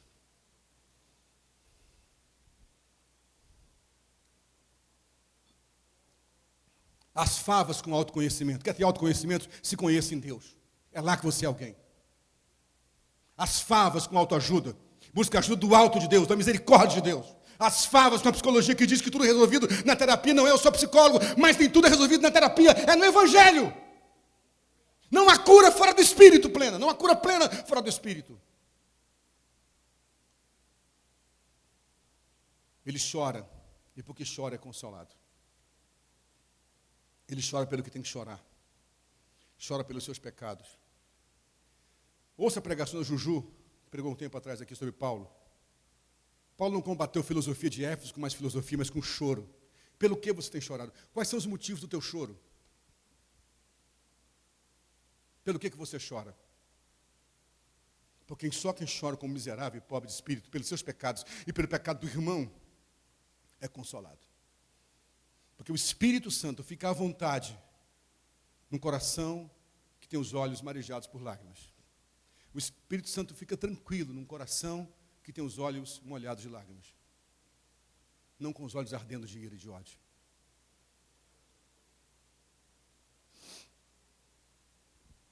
O Filho de Deus é manso, por isso ele vai herdar a terra. Ah, irmãos, como está faltando mansidão na igreja. Ser manso não é aceitar tudo. Há dois extremos que vão contra a mansidão. A palavra mansidão, no original, quer dizer aquele que diz o que tem que ser dito da forma correta. Portanto, uma palavra moderna para mansidão seria assertividade. O manso é assertivo. Ele diz o que tem que ser dito, mas na hora correta, no tom correto e na forma correta. Os oponentes à mansidão são a agressividade e a passividade. Temos uma igreja ora agressiva, ora passiva. E não é mansa, não é assertiva. Que Deus nos torne mansos. Porque os mansos vão herdar a terra. Quem briga, quem é beligerante, quem vai para o confronto, está batendo no outro.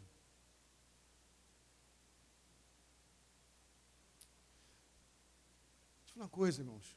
Cuidado com onde você bate. Você pode estar batendo na noiva de Cristo, achando que está batendo na religião. Esse homem de 55 anos carrega um menino de 11 anos aqui, que aos 11 anos conheceu a igreja. E se não fosse a igreja, estava perdido. A mesma igreja tinha vários equívocos há 40 anos atrás. Vários equívocos. Mas foi a igreja que me salvou de uma família desestruturada, de um pai ausente. Olha para o rosto de muitos de vocês aqui. Você e eu sabemos da sua história. Você e eu sabemos as madrugadas que conversamos na sua casa. Você e eu sabemos as vezes que sentamos no seu quarto, no gabinete da igreja. Você e eu sabemos por que você passou. Então não brinque com a igreja. Não brinque com a igreja. Você e eu sabemos as quantidades de pessoas que passaram pela tua vida e gastaram tempo por você, por amor ao Evangelho. Seja manso. Não seja agressivo. O Filho de Deus tem fome e sede de justiça e vai ser saciado por causa disso. Sim, a mansidão não me rouba da fome e sede por justiça. Fome e sede são desejos primários, usando um termo mais de senso comum, são instintos de sobrevivência. Por que eu tenho fome e sede? Porque quebrou a minha homeostase. Eu tenho fome e sede para sobreviver, porque senão eu morro. É assim que você lida com a injustiça, com fome e sede? Ou você é só aquele que defende as causas que a rede social levanta? Defender causas com copia e cola é fácil, meu irmão. Difícil na fome e sede de justiça gastar tempo com quem está desesperado. É cuidar de quem não vai te dar nada de volta. Sem retorno nenhum. Só por amor. Isso é fome e sede de justiça. Essa pessoa vai ser saciada. Se eu estou lutando contra a injustiça, eu tenho que lutar contra todo tipo de violência. Sim. Eu vou lutar na violência contra os evangélicos que são maltratados, mas também contra os gays. Esse país é homofóbico, sim. A crente é homofóbico, sim. Há gay que sofre só por ser gay mesmo. Há meninos do nosso meio aqui que não podem assumir que lutam contra isso. Por mais que a gente lute para tentar ensinar que é preciso caminhar juntos. Eu preciso me levantar, porque isso é injusto. Eu não concordo com a prática da homossexualidade. Eu tenho que lutar contra a injustiça. Ah, mas vão usar isso pelo movimento LGBTQIA+. Use o que quiserem usar. Eu sei da minha intenção. Eu não posso me conformar com a injustiça contra os negros. Tive um embate com alguns irmãos sobre isso. Eu vou continuar dizendo que nós queremos com o colégio pastoral. Nós temos uma dívida assim com os negros. Temos. E temos. Um país não pode ter 500 anos de história, 300 anos de escravidão, mais ou menos. E em 100 anos, quase 400 anos de escravidão, em apenas 100 anos resolver tudo. Não resolveu. Por que é tão difícil assumir que temos uma dívida? Qual a dificuldade disso? De admitir que uma raça foi maltratada por quase 4 séculos, sob a égide da religião. Por que é tão difícil admitir? Sim, há uma dívida, vamos trabalhar para a justiça, aceitando os irmãos, amando os irmãos. Por que é difícil admitir que um país onde a maioria é negra ou pardo, temos pouquíssimos juízes negros, pouquíssimos generais negros, pouquíssimos arcebispos negros? Por que é difícil admitir isso? Qual o problema de admitir isso? Ah, porque a esquerda defende? A esquerda defende o que ela quiser defender. A esquerda não me pauta. Eu tenho que defender o caso dos oprimidos. As mulheres sofrem violência, sim. Eu preciso lutar contra isso. Eu preciso dizer não à violência e denunciar essa violência. Os refugiados. Eu não posso me calar diante disso. Os pobres. Ah, mas ele é pobre, por que quer ser pobre? Nasça numa casa de uma mulher que tem 10 filhos de um pai diferente, cada um pai diferente, essa mulher se prostitui dentro de casa e vende droga, e diga que ser pobre, que a pessoa é pobre porque quer ser pobre. Experimente isso. Sente com uma menina de 14 anos, com o seu terceiro filho, da mãe que também tinha 14 anos quando foi mãe, e diga que ela foi engravidou porque quis. Sente com o pobre, vá na casa deles. Não fique no seu gabinete, no seu escritório discutindo, vá sentar com eles e ver o que a miséria da pobreza causa. O Evangelho tem que se levantar contra isso. Isso é injustiça, gente. Agora, não é fome e sede de justiça, não é a mesma coisa que fome e sede de juízo. Não é matando os outros que eu resolvo isso. Então, eu não defendo a proposta de Malcolm X. Eu não acho que não tem que matar os outros que não são negros. Eu não acho que o feminismo que diz que agora tem que matar o homem. Isso é absurdo. Isso é juízo. A justiça, eu tenho que ter fome e sede disso. E eu vou pregar sobre isso algumas vezes aqui, sim. Se isso te incomoda, sinto muito. Você vai ouvir várias vezes isso aqui, sim.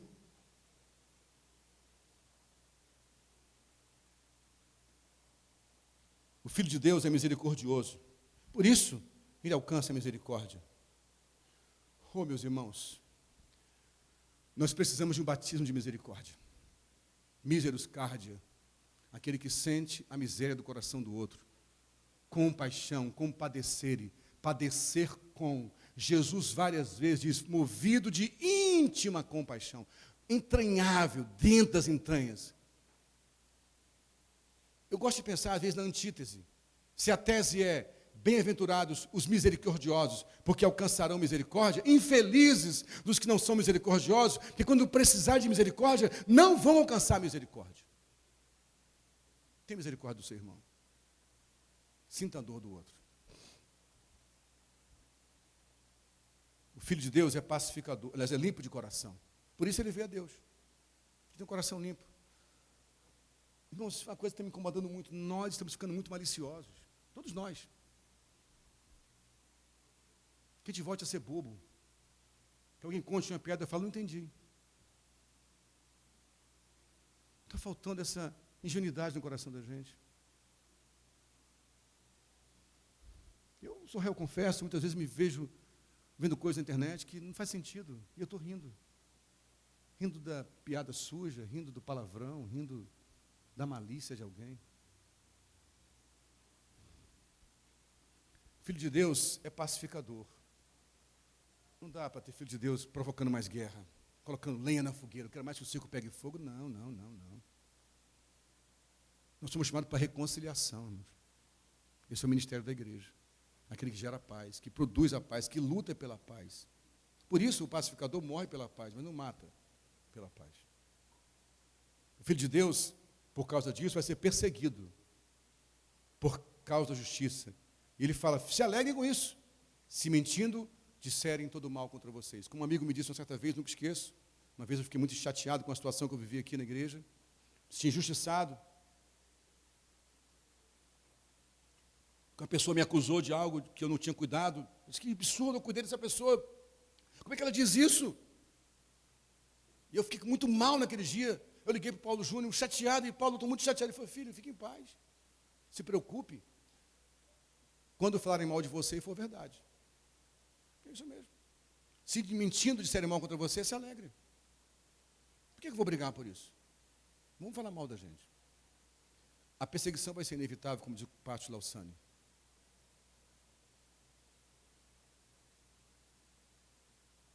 Seremos perseguidos por causa da justiça. Vamos nos alegrar por causa disso. Nós somos o sal da terra. Um sal sem sabor é pisado pelos homens.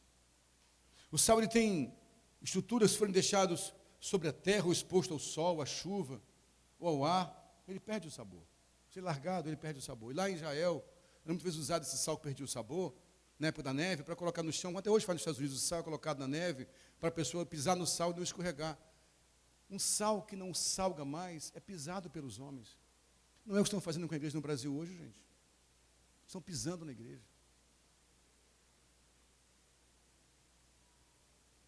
Estão pisando na igreja. Estão zombando de nós. Não pelos motivos corretos. Podiam zombar de nós por sermos íntegros. Tá vendo? Que bobo, sendo, que absurdo. Até hoje não engana ninguém. Que absurdo. Ele não transa com a namorada dele. Não, estão pisando na gente por outros motivos. Porque nos corrompemos. Porque somos maus vizinhos.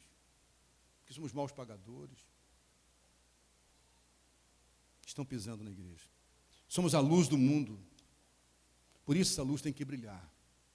Por isso, encerrando essa longa palavra de hoje, me perdoe pelo tempo demasiado da pregação de hoje, mas era necessário. Eu insisto em repetir o tempo inteiro, porque a luz tem que brilhar. Porque a questão, como sempre falamos aqui, não é o aumento das trevas, é a diminuição da luz. Essa igreja acredita que luz tem que brilhar. A revelação tem que vir. Encerrando essa mensagem, eu espero honestamente, eu fiz o melhor que eu pude hoje aqui. Mas sei que eu não posso gerar o que o Espírito gera. Que ele gere em você essa consciência. Que a natureza geme com expectativa, aguardando a manifestação dos filhos de Deus. A revelação dos filhos de Deus. E esse é o Filho de Deus. Procure esse caminho. Gaste um tempo desses dias lendo as bem-aventuranças e se enquadre nelas. Pergunte a si mesmo, isso que eu fiz é de um pacificador? Isso que eu fiz é de alguém limpo de coração? Isso que eu fiz tem a ver com misericórdia? Isso que eu fiz tem a ver com fome e sede de justiça? Eu chorei pelo motivo correto? Ou deixei de chorar pelo motivo correto? E busque se enquadrar nessa revelação, para que o mundo veja que é a igreja. Você pode dizer amém? Vamos ficar em pé e vamos orar, por favor, meus irmãos.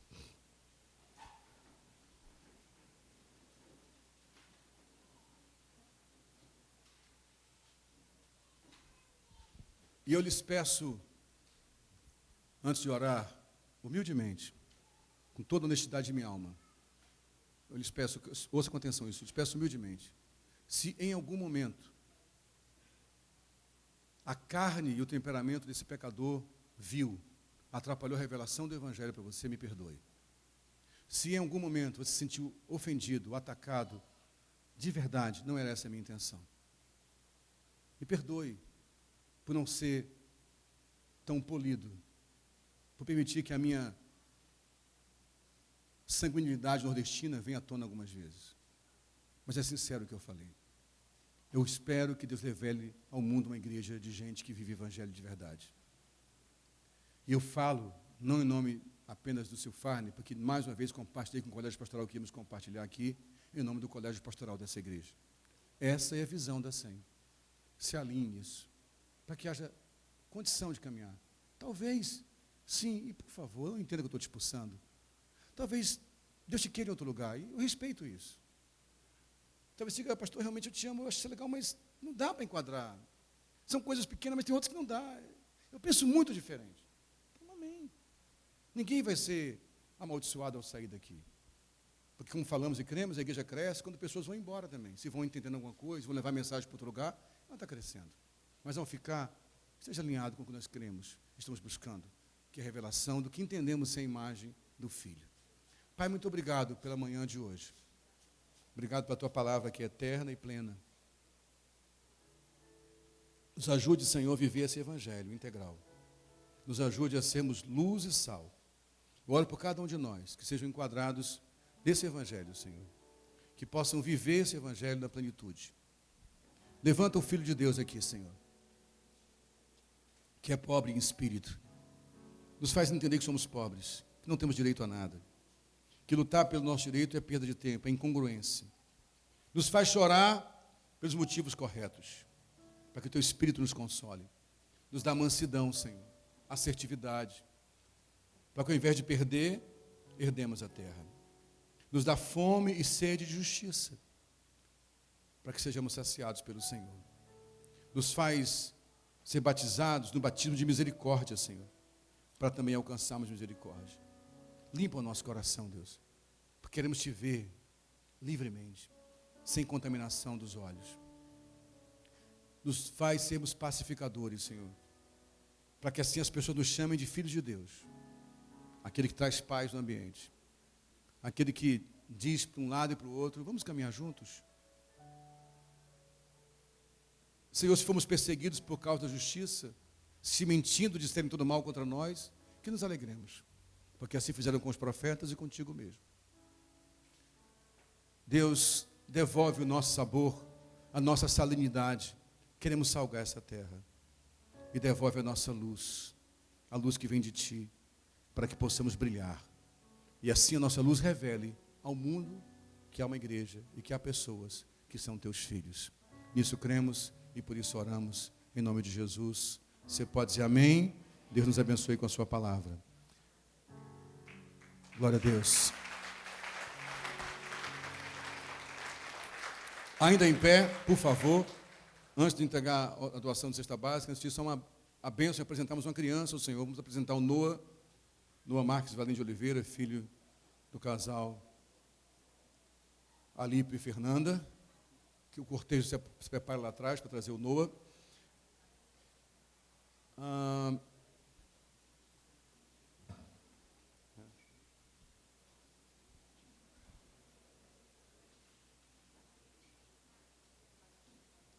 Ficar em pé para receber o Noah com toda a honra, né? Guarda só um pouquinho, tá, ali, para começar a canção aqui. Assim. Você guardar um pouco. Guarda só um pouquinho ali, vai vir o cortejo junto com ele. Guarda só um pouquinho ali, chama o teu cortejo juntos, que vão acompanhar a apresentação do Noah.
A comunidade evangélica de Mesquita não tem o hábito, a tradição de batizar crianças, como sempre dizemos. Respeitamos as igrejas que o fazem, mas nós entendemos que o batismo deve ser consequência da volição, ou seja, da vontade do próprio indivíduo. Vai ter um momento que o Noah, permita o Senhor, decida batizar-se. Mas nós entendemos a importância da apresentação de uma criança. Na cultura judaica, como aconteceu em Lucas 2:22, diz: cumprindo-se os dias da purificação, segundo a lei de Moisés, o levaram a Jerusalém, obrigado, para o apresentarem ao Senhor. Lucas registra a apresentação do menino Jesus. Depois do tempo de purificação, foi levado ao templo e apresentado. Na cultura judaica, o primeiro menino que nascia, o filho primogênito, o primeiro varão que nascia na família, era apresentado e consagrado. Então as igrejas, uma boa parte das igrejas, entre elas a nossa igreja, absorveu essa tradição, ampliando. E todos os filhos que nascem numa casa, nós temos a tradição de apresentá-la. Na verdade, apresentar é uma forma de dizer que Deus já conhece o Noah. Deus sonhou com ele. Deus o planejou.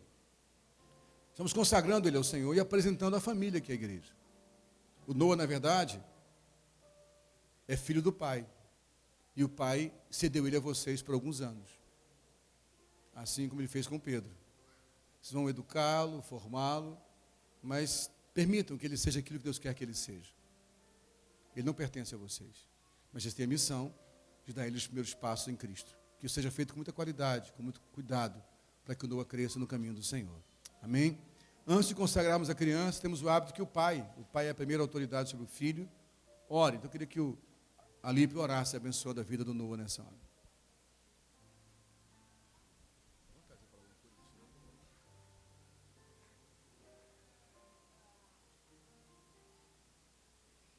paz do Senhor a todos.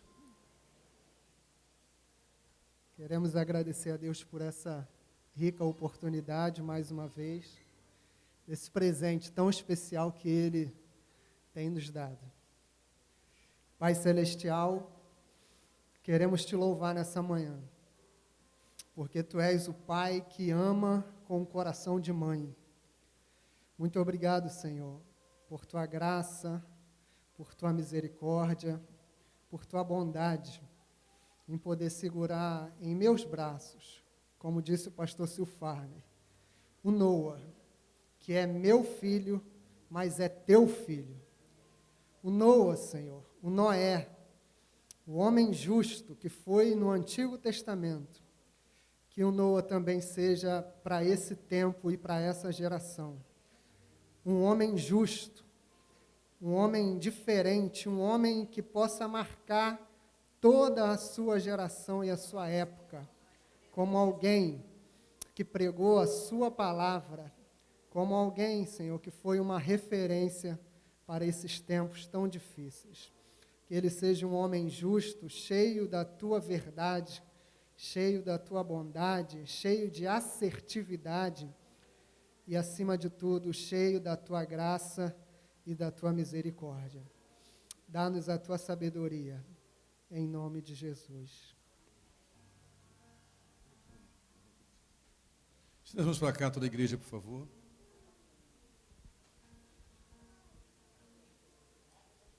Quero agradecer a Deus pela vida dos avós também, não é isso? Que são os pais do Alípio. Então, ali, levanta a mãozinha, os pais do Alípio aí. O papai da Fernanda. Benção, paz. Bom ter vocês aqui, viu? Que vocês sejam também referência para esse menino. Que vocês sejam um exemplo para ele também. Amém? Noah Marques Valim de Oliveira, te apresentamos à igreja. Assim como aquele que deu origem ao teu nome, Noé, que Deus te faça um homem íntegro, temente a Deus, um marco para a tua geração. Te consagramos ao Senhor e te apresentamos à família de Deus, à igreja. Te ungimos com óleo que simboliza o Espírito Santo, em nome do Pai, do Filho e do Espírito Santo. Que o Senhor te abençoe e te guarde, Noah. Que o Senhor faça resplandecer o seu rosto sobre ti e tenha misericórdia de ti. Que o Senhor, sobre ti, Noah, levante o seu rosto e te dê a paz. Nós te abençoamos assim, em nome de Jesus. A igreja pode dizer amém. Alípio e Fernanda, estamos devolvendo Noah para vocês por um tempo. Cuidem dele até que Deus o peça. Ou para um casamento, ou para seguir a missão dele na vida. Como falamos aqui, que os avós sejam referência para ele. Amém? A Bíblia fala, ensina o menino no caminho que deve andar. Então, ensinar esse menino, não o caminho, mas no caminho. Porque ele olha para vocês e aprendam. E quando ficar velho, não se desviará dele. Deus abençoe vocês. Queria que vocês assinassem, por favor, aqui o livro. Papai e mamãe, por favor.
Certificamos que Noah Marques Valim de Oliveira foi oficialmente apresentado ao Senhor conforme o exemplo de nosso Senhor Jesus Cristo Mesquita, 12 de setembro de 2021. Parabéns, aplauda o Senhor para a vida do Noah. Deus abençoe a família. Muito obrigado, meus irmãos. Que a graça do nosso Senhor Jesus Cristo... Ah, não. Senhor, segura a graça um pouquinho, tá? Não leva a mão, não. Cestas básicas. Esquecendo. Ajuda a doação de cestas básicas.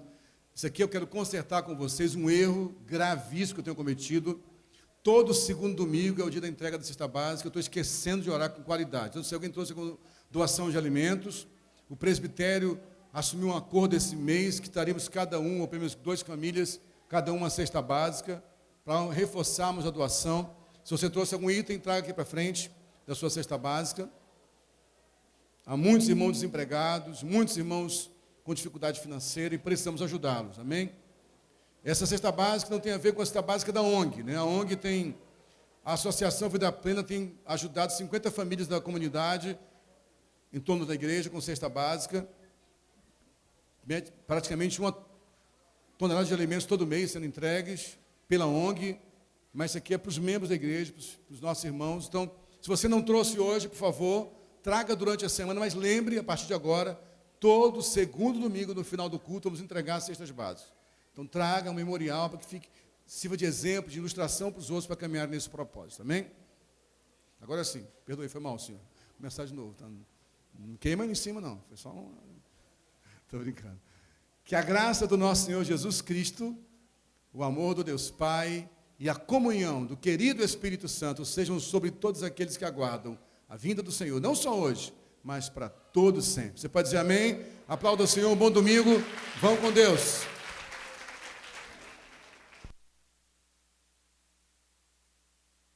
E os varões ajudando aqui a pegar de volta a cesta básica, vai para a cozinha, por favor.